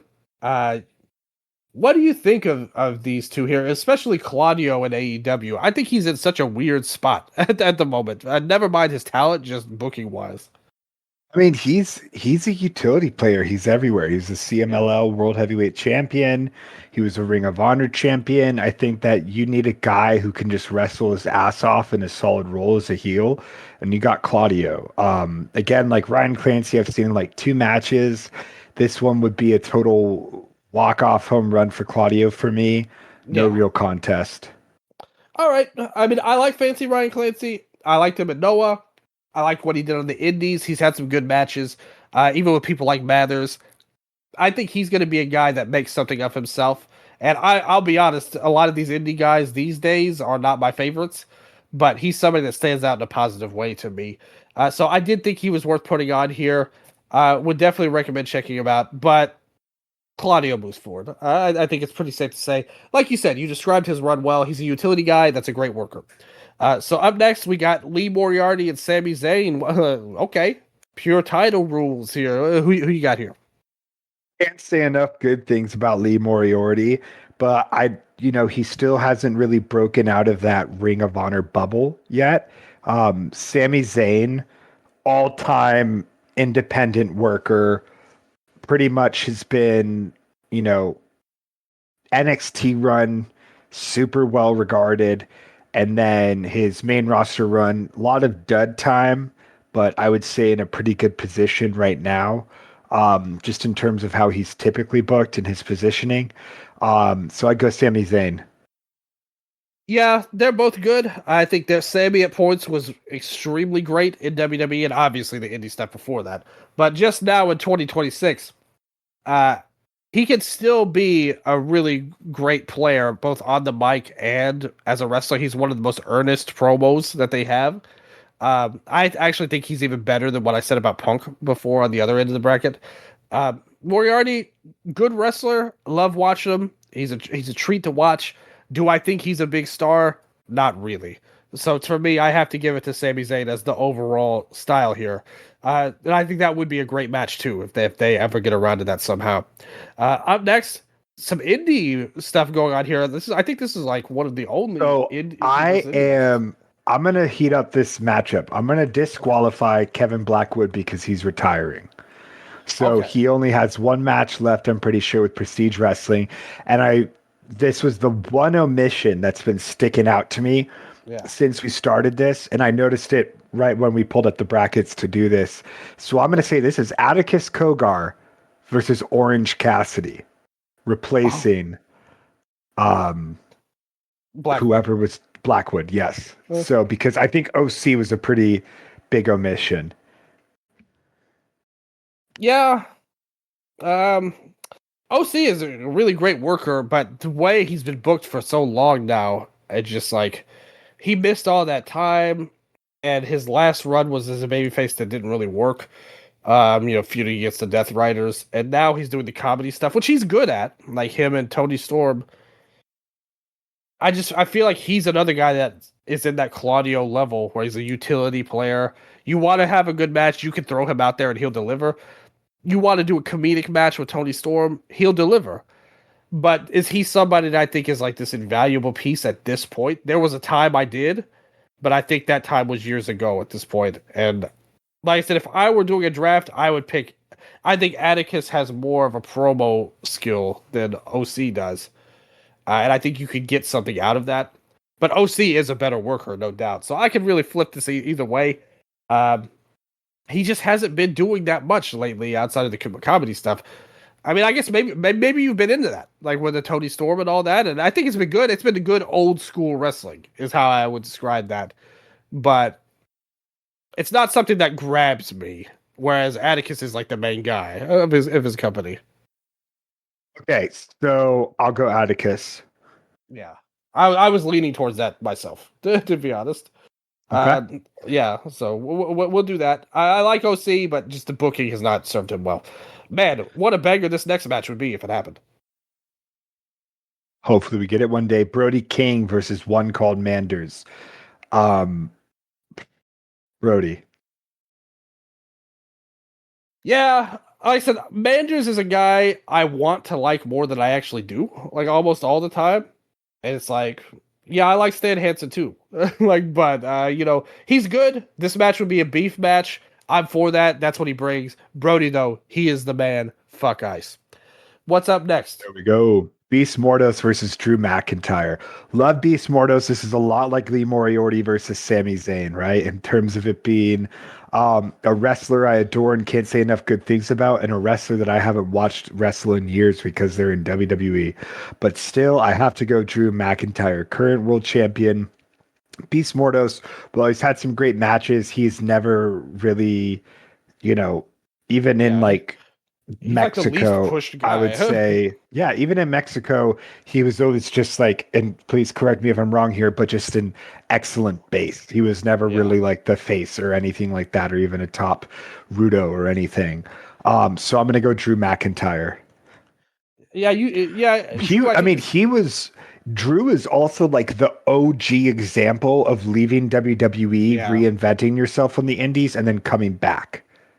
Yeah, he was like Cody before Cody to a smaller extent because he wasn't in Bullet Club. He did the thing at TNA and all the Evolve stuff he did. ICW in Scotland, Progress. Yeah. He was PWG. He did Bola, and that was a big deal. Stuff. Yep. Yeah, that stuff was all a big deal when he did it too. So I like Drew a lot. I think he's a great promo. He's one of the best in WWE. He knows how to get his character over. This would be, if this match happened in real life, it would be a banger type of match that he would have like Sheamus or something like that. And I think it would be awesome. So I'm a big Drew fan. He's a way bigger star, and obviously he has much better promo skills. And he's just pushed more. Again, it's no fault of Beast. I respect Beast, but here he has to go down to Drew here. So Drew moves forward. We got Kevin Knight and Roddy Strong, AEW matchup. Who you got? Roderick Strong. I mean, his PWG run as champion, Shitty Little Boots, is one of my all-time favorite title runs. I'm going Roddy here. How about you? No argument for me. Kevin Knight, too, has only been really North American-based for, a year? Yeah, and he hasn't really got any kind. Hey, he delivered big in the tournament, but I think he's got a better future. But right now, I'm going with Strong, another utility player type of guy. Did his thing in CMLL, got over pretty well. And I Roddy and Drew, that's another banger type of match I'd like to see. So I'm with you. No way am I fighting that. Speedball versus Bear Bronson. What a matchup this is. Yeah, I mean, Speedball is one of the best wrestlers. I mean, I think that when he was on the indies, though, he was an attraction. Speedball coming to your promotion, you knew it was going to be the best match of the night. Whoever was facing him, it was like a test, kind of. In AEW, he's still excellent. He had a great C2 run, part of the Trios Champions. But man, I don't think anyone had the past year that Bear Bronson had in terms of reinventing themselves. So at this moment, I'm going Bear Bronson. and he's looking like he could be a main eventer in TNA. He just took over the System faction. They're building that around him now. Um, Bailey, again, I really agree with what you said. I think if they're smart, him and Kevin are in the same spot to me. Just push these guys and let them go because they can deliver big, but they just haven't fully gotten on board. Also, I want to mention too, this was only for one night, but it was shortly after he signed.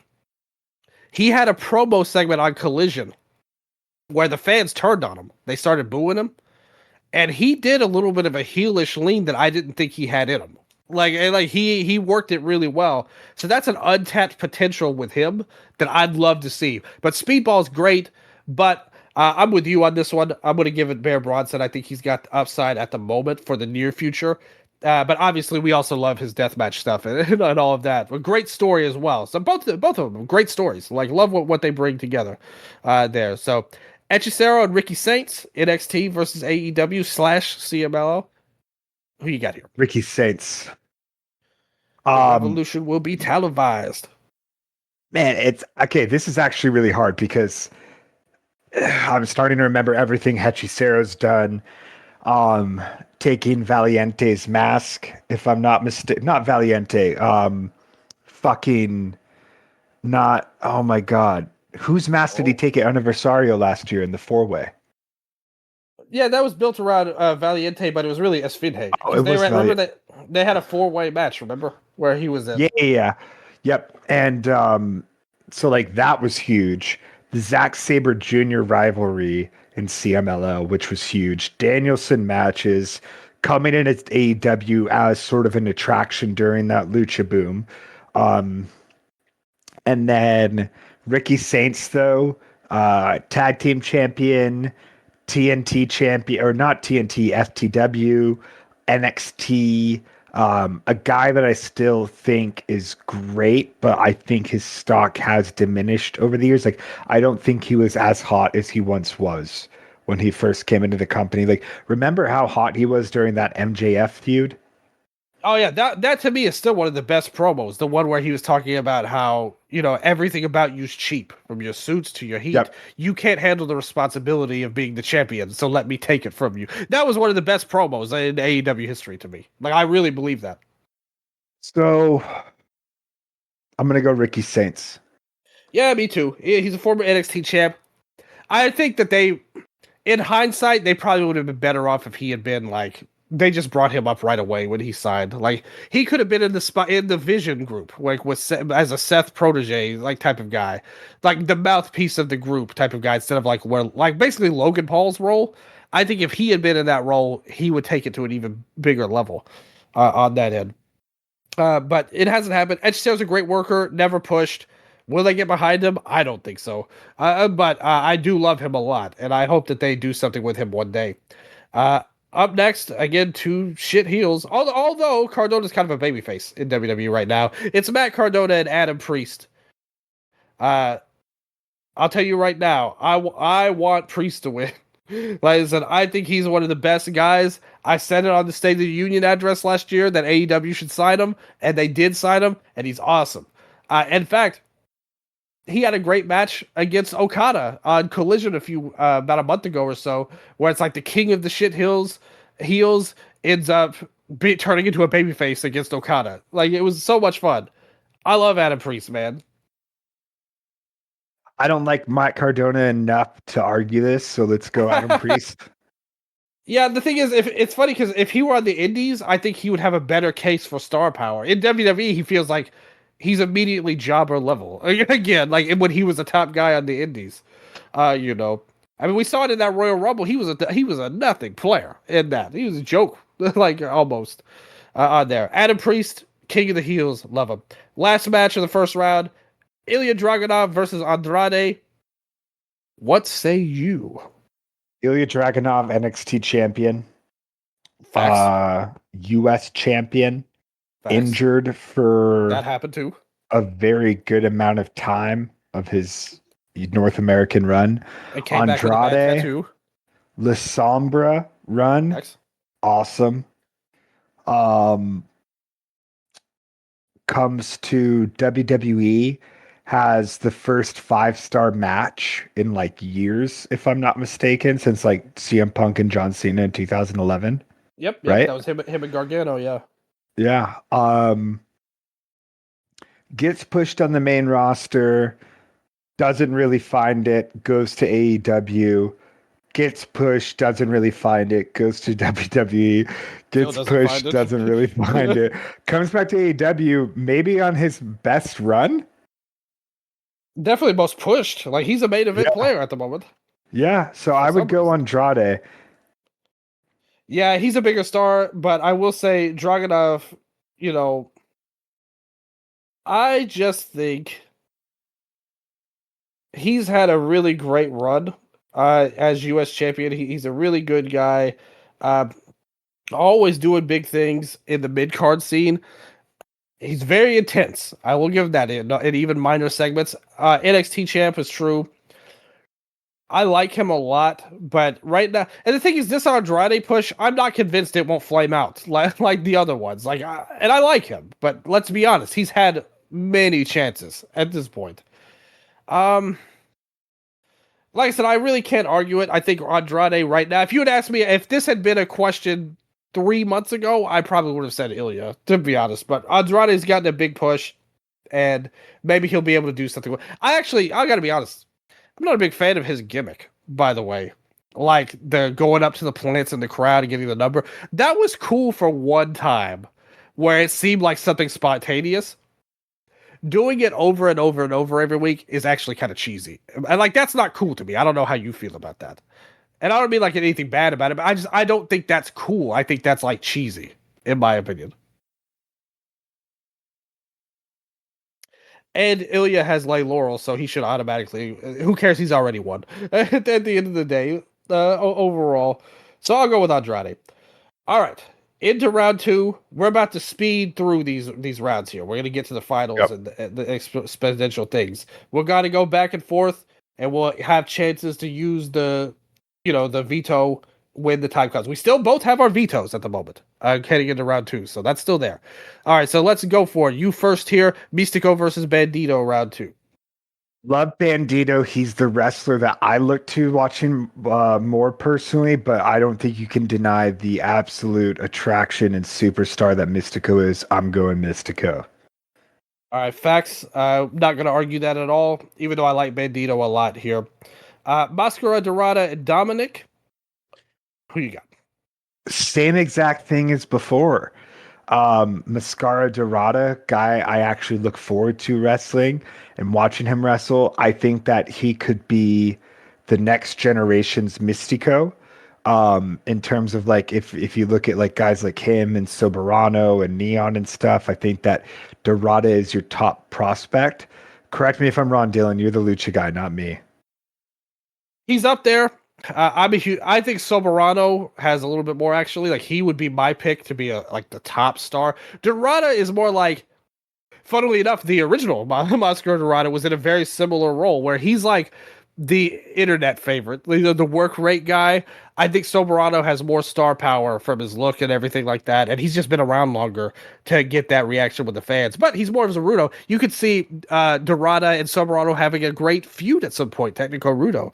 So definitely agree. Dorada is a great project for CMLL, an incredible worker. And as much as I do enjoy Dominic, I'm not going to argue over this. No, I'll go Dominic, honestly. Really? Yeah. Damn, I wasn't expecting that, but okay. Hey, give it I up for Dom. can't tell you about a single thing Dorada has ever done outside of the ring. That's true. And the thing is, his push right now, his star power is not the level of Dominic, to be fair. Uh, Moxley and Jacob, how about that one? Who you got them? Two absolute ferocious brawlers here. John Moxley, Jacob Fatu, two monsters. Gotta go Moxley. Yeah, this would be a crazy ass brawl that I would love to see. Cannot argue. Moxley's like a top star level guy, so there's no way I'm gonna argue against that. Effie versus Io del Vikingo. Who you Ooh, got? you go first on this one. Uh, to me, I just think that Vikingo is a good Rudo, but I kind of I'll go with Vikingo. Actually, like if it was me.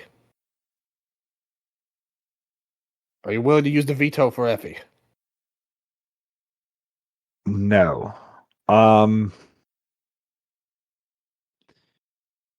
some sort of convoluted way to have a tiebreaker? Yeah, hold on. Okay. I'll let you figure this out.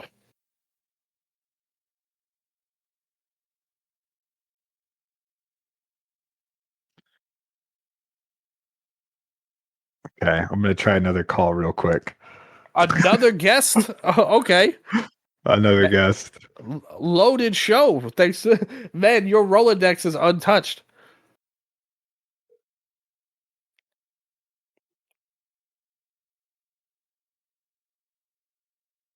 Hello. Yo, me and Dylan are live on the air. We're doing best North American wrestler 64-man bracket. We're in the quarterfinals and we need a tiebreaker. Can you help us?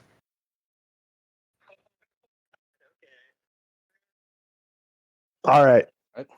So, Effie versus Vikingo.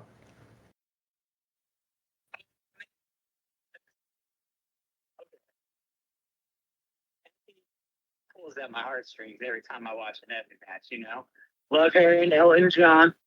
But just on accolades alone, I'm going Vikingo. It's gotta be great. All right, Vikingo. Okay. All right. Wendy, thank you so much. Love you. Bye. That's so sick that we're getting these tiebreaker answers. All right, Vikingo goes through.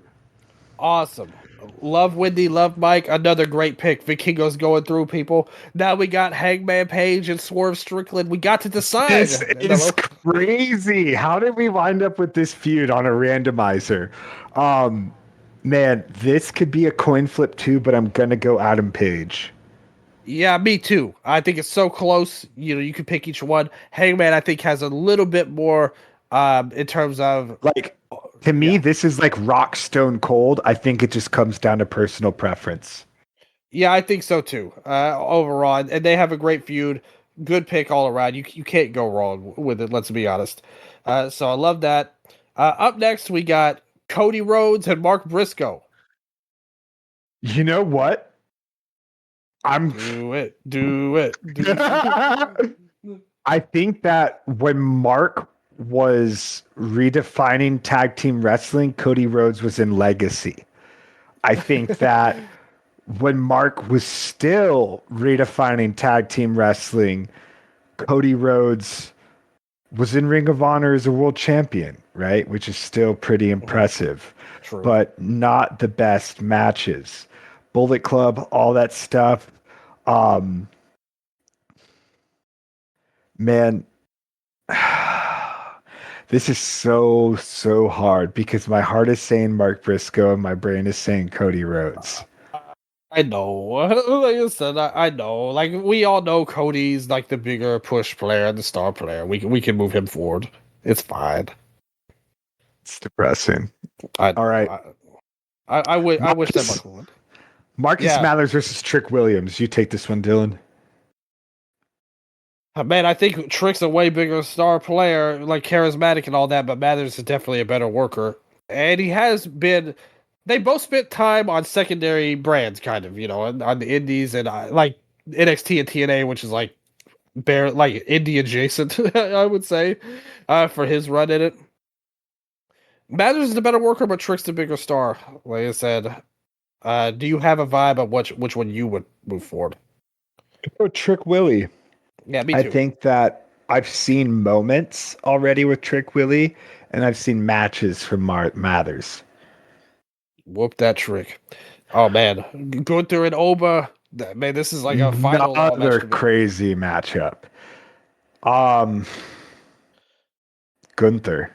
Yeah, me too. I was literally gonna tune in and say no, Gunther should win this. So we've got some crazy matchups coming up too. By the way, you got to pay attention to that right there. So moving over to the other side of the bracket now for the second round, we got Darby Allin and Alec Price.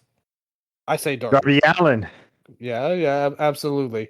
Up next, Leon Slater and Kyle O'Reilly. Who you got? This is hard. I feel like Kyle O'Reilly barely edged out, or he didn't even edge out LeBron Kazone for Yeah, he you. got a 1 by default. Yeah. Yeah, so I'll say Leon Slater. Yeah, I'd ride with that, even though I love what he's done. Kyle's done recently. It's Next we legacy got versus future, I feel like. yeah Penta versus Wheeler Yuta. I'll tell you right now, I'd vote for Yuta. Let's go, Yuta. Yuta, it's a Cinderella run right now. Claudio and Ooh, Claudio and Sami classic, Zayn. Yeah, classic that's right. matchup here.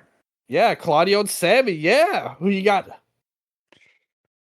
So these guys' careers are pretty parallel in terms of they were in a lot of the same places at the same time. Sammy, All right, sidebar question has nothing to do with anything. Do you think one day Sammy would go to AEW? God, I hope. That But would I be feel like his contracts are so long right now. Like they're like 5-year Yeah. fucking contracts. Yeah, exactly. He'll be like 55 by the time he gets to AEW. Yeah. Atticus and Brody King. This is kind of tough, but I'd ride with Brody. What say you? I'll go Atticus, honestly. Okay. I'll go with Atticus. I don't feel strongly enough to go against that. To be honest, then I think it's just like Brody was my tag team of the year last year. yeah, Atticus is a world champion though in the top Yeah. indie. He was one of the top deathmatch wrestlers of this past decade. Even in C6, he was still delivering quality. I think Yeah. that is a character. He like Brody can do tough guy promos, right? But I think that Kogar has some real creativity with the promos that he can do and what he offers. All right, I feel that. Yeah, I'll consensus is reached. Kogar moves on. Drew and Roddy up next. Man, this is like Cody versus Mark Briscoe 2.0. Heart says Roddy, brain says Drew. Yeah, Drew's the biggest star though. He said. I think we have to go with our brains once again. If we put out Mark, Roddy's got to go. All right, Bear Bronson, Ricky Saints. You know where I'm going to go, so let's hear where you're going to go. I go with Bear on this one. Oh, why? I think that he's got more upside as a main eventer in his current promotion. Ricky's buried on NXT at the moment, and his run as NXT champion in the last year, it didn't pop off at all. Bear got a great run on the Indies in a totally unexpected way, to the point he is a main guy now in TNA. To me, I think I'd go with him for 2026 right now. Not to say maybe in the future I wouldn't change to Saints, because I do like him a lot, but I would go with Bear. What say you? Same. All right. And Adam Priest versus Andrade. I leave the floor to you as well here, Mr. Priest Jr. El Hijo de Priest. Probably a little bit. Yeah, maybe so. But nevertheless, this is tough because Priest, I got him over Cardona, who I kind of look at as kind of, like I said, if he were still on the Indies, I think I'd have a lot more respect for Cardona than where he's at right now in SmackDown. Not that I have personal respect against him, but just I think his place on the card is so like worthless, pretty much. Like not worthless, but it's not. You're not going to get a lot of wins. I wouldn't expect Cardona to win titles in the future or anything like that. Whereas Priest, I think, has much more upside. Andrade is a bigger star, is getting pushed, and is a great worker in his own right. I'd probably go with Andrade. You agree? All right. I can say that because I don't know Adam Priest as well as you do. So I can go Andrade. All right. Now we are at the quarterfinals. Yeah, we're in the third round. People, big business is coming. We got Mystico versus Dominic Mysterio. This is essentially your top guy in AAA versus your top guy in CMLL. Yeah, it's crazy how this has worked out this way. And I think one was Wrestler of the Year and one wasn't. That's true. Mystico. All right, definitely not going to argue that. And he has a great theme song as well, so we have to give him that going forward. Then we got Mox versus Io Vikingo. I would go with Mox. I'm going to go Moxley as well. Okay, cool. Hangman versus Cody Rhodes. What a match this would be. Who you got? Man, did they ever face off in AEW? That's a good question. Like, you'd think that we would have remembered that if it had happened. It feels like they were both baby faces the whole time. No, sorry, they wouldn't have really had a reason to fight. Never happened. Wow.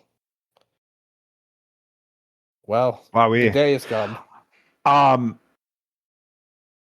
Adam Page. Yeah, I think so too. I think Cody's run, yes, he was a star and all of that, but it just didn't pop off that well. Well, Hangman didn't either, really, to be fair.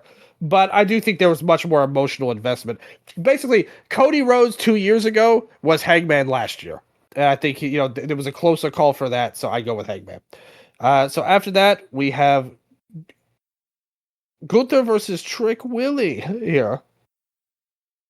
Oh, Gunther. Interesting. Yeah, absolutely. I am a Trick Williams fan for sure. I think he's got huge star potential, but Gunther, he's had a great run for sure. He's a much better worker. So let's go over to the other side of the bracket here. We're going up top. We got Darby Allin. Can he get another win taking on Leon Slater? How do you feel about this? I think Darby. I think All he right. got way more. Yeah. I like Leon. No offense to Leon Slater, but Darby's like upper mid card. Probably could have been a main eventer if he didn't climb a mountain. At the end of the day, we got Wheeler Yuta and Sami Zayn. Who you got? Who do you got? Oh man, I really want to go with Yuta. But Sammy, we're reaching the deep waters where it's getting harder to justify that. Overall, like Penta was one thing. Sammy's like a WrestleMania main event level guy in the past. I'd go with Sammy, but if you do go with Yuta, I'll ride with you. I think Wheeler Yuta could actually do so well in Sammy's old gimmick where he wore like the Che Guevara stuff and then was like doing Oh, that would be documentary. awesome. Yes. I completely agree though. I think Wheeler made it far, but hard to justify getting past someone who is arguably one of American independent wrestling's most beloved characters of all time. Yeah, exactly. I think is as much criticism as you can give his WWE career, he's made it to the WWE because he had like the perfect pre-WWE career. And he basically made the hottest angle they've had in decades. Like without him, the bloodline doesn't pop off at all. In my opinion. No. And him versus Owens, they're able to constantly go back to the well with that. Him versus Nakamura, him giving Nakamura's final great match, Yep. Some really meaningful stuff he's done. And I would say too, he has been fed a lot of shit and he has consistently spun that into gold when he's able to. Knoxville at WrestleMania, I'd say that's pretty huge. Usos at WrestleMania. True. Yeah. Okay, Atticus Kogar versus Drew McIntyre. I would go Atticus. Like, I think that if we're looking at the young guys, I think that Atticus has the most upside, and like Drew won the title on like his if I think that this would be a lot easier to call had Drew not just won the title.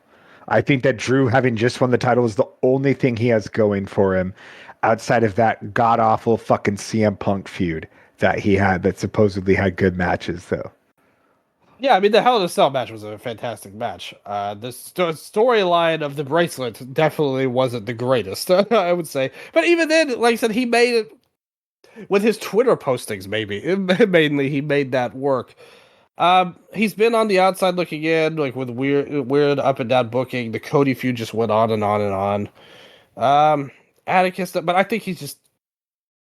I would go with Drew. Honestly, like we reach a rare impasse here, and I think we're running out of friends for you to call. Actually, at this point, I might have one more. Okay, we're gonna give it a shot. Yeah. Hey, we're doing a podcast picking the best male wrestler in North America. We need a tiebreaker. Atticus Kogar versus Drew McIntyre. Have I ever seen an Atticus Kogar Okay, you're the worst person to call. Tournament of Survival against Alex Colon?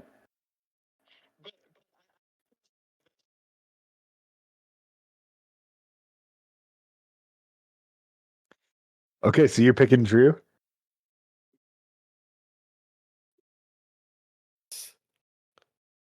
Oh, okay, so Atticus? Okay. All right, well, thank you. Bye.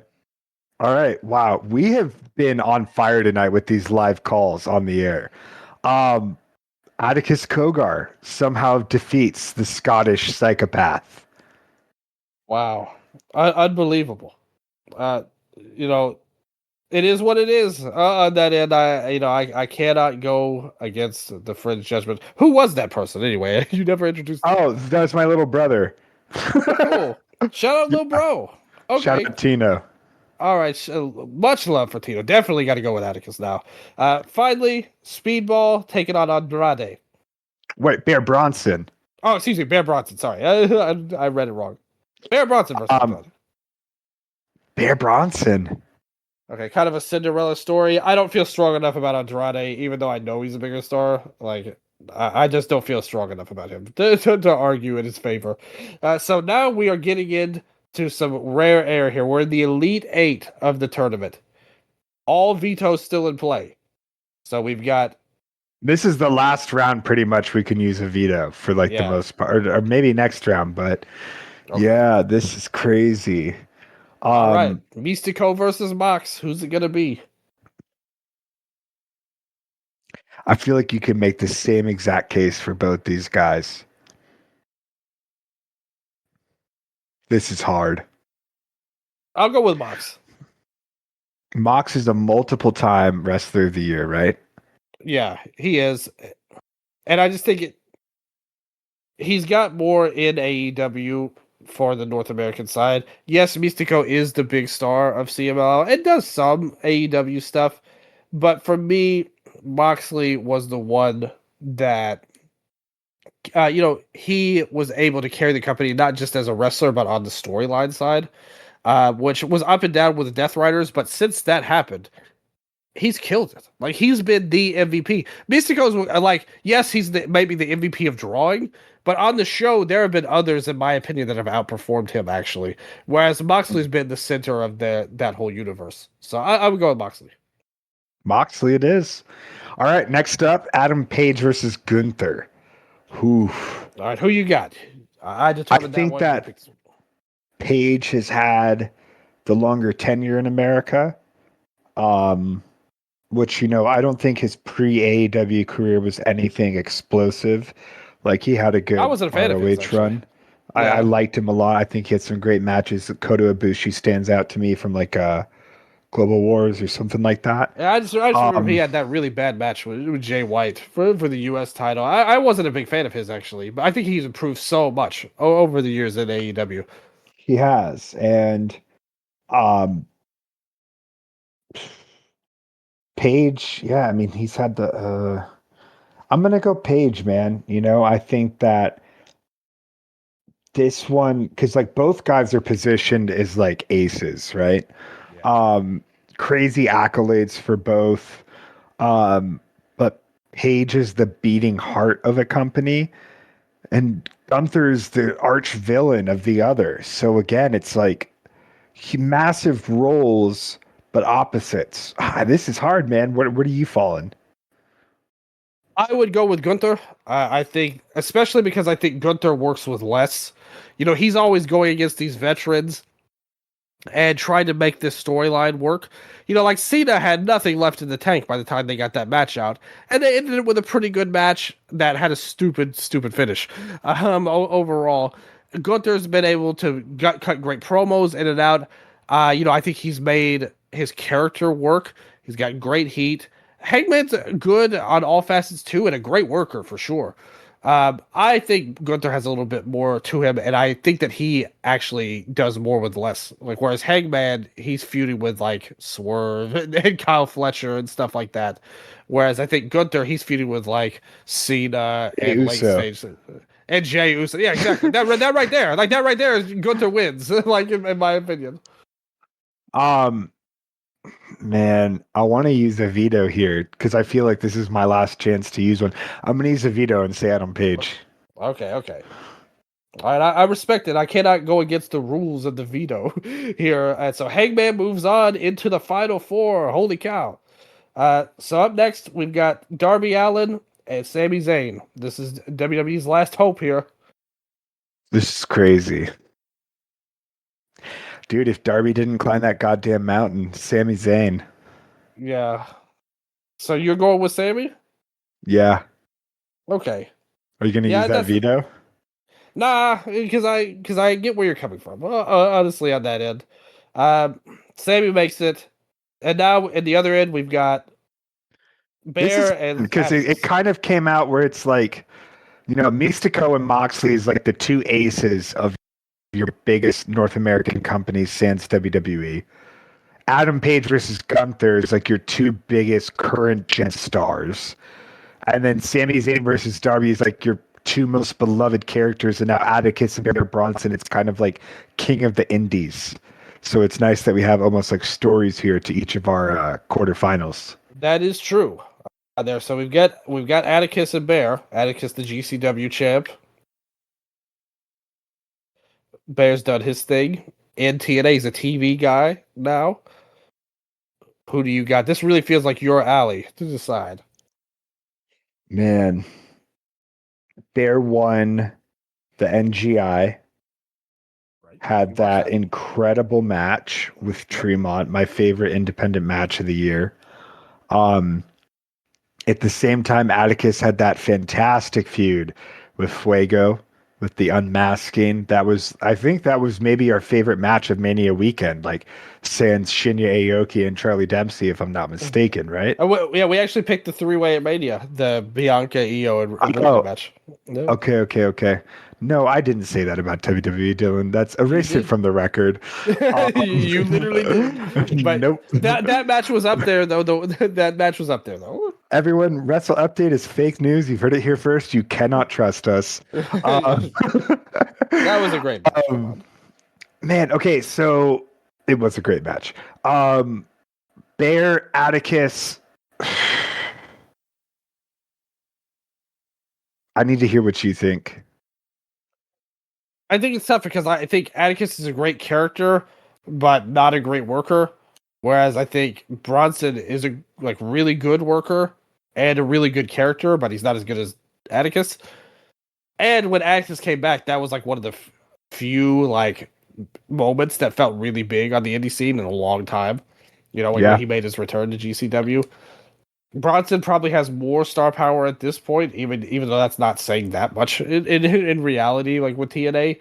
But still, he is. I like him better, but I think Atticus is a better character. I'd probably go with Bear, honestly. Like if it were purely up to me. All right, let's go Bear. All right, folks, we've got our semifinals. This is such a crazy semifinal. Like, you look at these four guys, and it's like, okay. Like, I honestly wouldn't have expected it to play out this way at all. No. I mean, here's the thing, too. So the left side of the bracket was determined by putting the 32 top listed male performers on the PWI 500. The right side of the bracket was Dylan's picks after the first left side was created. So it makes sense that we have more fringe people on the right side coming in. And I mean, because the left side, again, could have just been its own tournament, pretty much. You're right. And that's how it basically ended out with the semifinal on the left side. Yep. So, all right, let's do this. John Moxley, Adam Page. I feel like when Hangman has been chasing the world title and wins it, that is AEW at its best. Whereas John Moxley has successfully carried the company through its worst times. Like, I don't think Mox has ever gotten to be champion at a peak, with the exception of giving the title to Hangman, right? Right. Good point. Like Pandemic, the CM Punk fuck ups. And he kind of gave the company stability after all that too. He was the one they turned to Exactly. take the title. Yeah. So, and then Moxley. It's Moxley. Yeah, I think so too. Even though I like Hangman a lot as a wrestler, I think I'd go with Mox. Like, he feels like the main character of the company. Honestly, like, he still does, even after he lost the title, which is a criticism for booking, but it's still true. Like, it doesn't mean it didn't happen. And he's not only that, he's actually taken the ball and ran with it way better than when he was actually champion. So I go with Mox too. So who's gonna face him in the final though? We got Sami Zayn and Bear Bronson here. WWE versus TNA finally coming to a head. Can you believe it that a TNA star made it this far? Holy shit. The Eddie Edwards rub has really worked for him. Yeah, that's exactly taking over the system. Oh, and the Dirty Dango rub too. Fandango put him over exactly. as well. Okay, so Sami Zayn is Sami fucking Zayn, one of the most all-time beloved pro wrestlers, versus Bear Bronson, who I would say is the most exciting future prospect right now to me. So which direction do we go with? Because what we're trying to decide is the best North American wrestler right now. The MVP of today.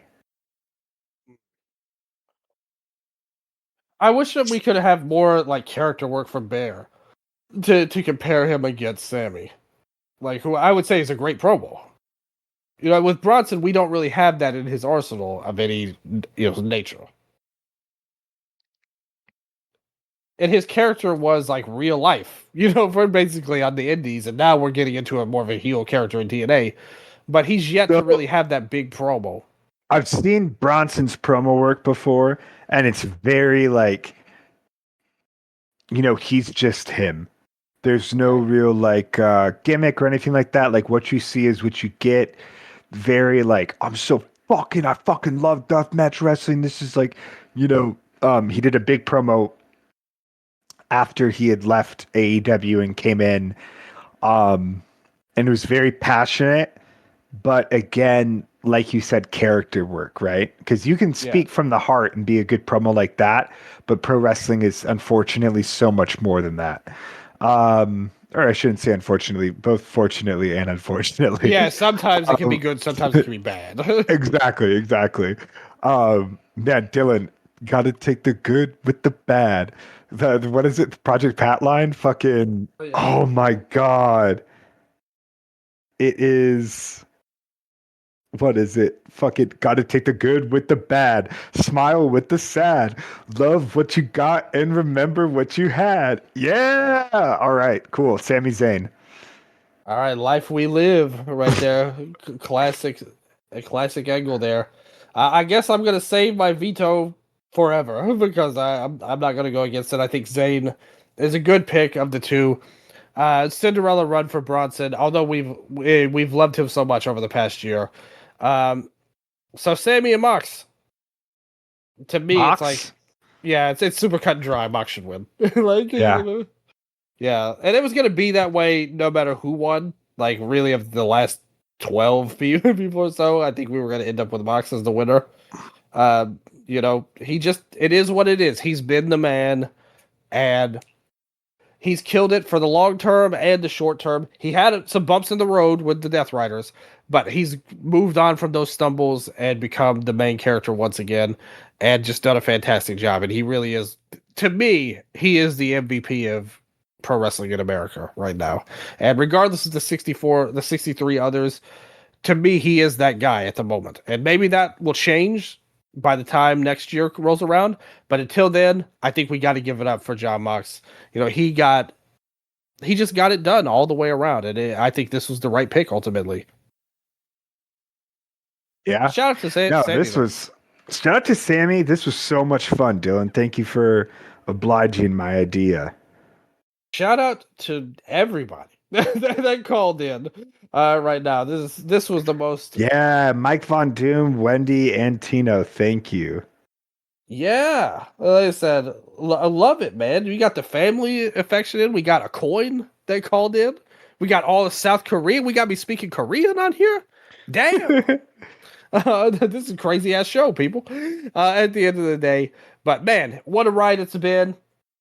John Moxley, the wrestler of the year for March Madness, the MVP of pro wrestling in 2026. Right now, we'll see what the future holds, but we'll be here to talk about it either way. It's been a lot of fun doing the show with you. You had a great idea, Nello. Love March Madness and love it when we do it too. So before we get on out of here, whatever you got to say, whatever's on your heart, whatever's in your soul, please let the people know. Thanks for listening. It means a lot. Could not have said it better myself. Thank you guys so much. God bless everybody out there. Be safe and keep your eyes open and your ears open as well. We're going to be back very soon. Thank you guys so much. And until next time, this has been your Wrestle Update.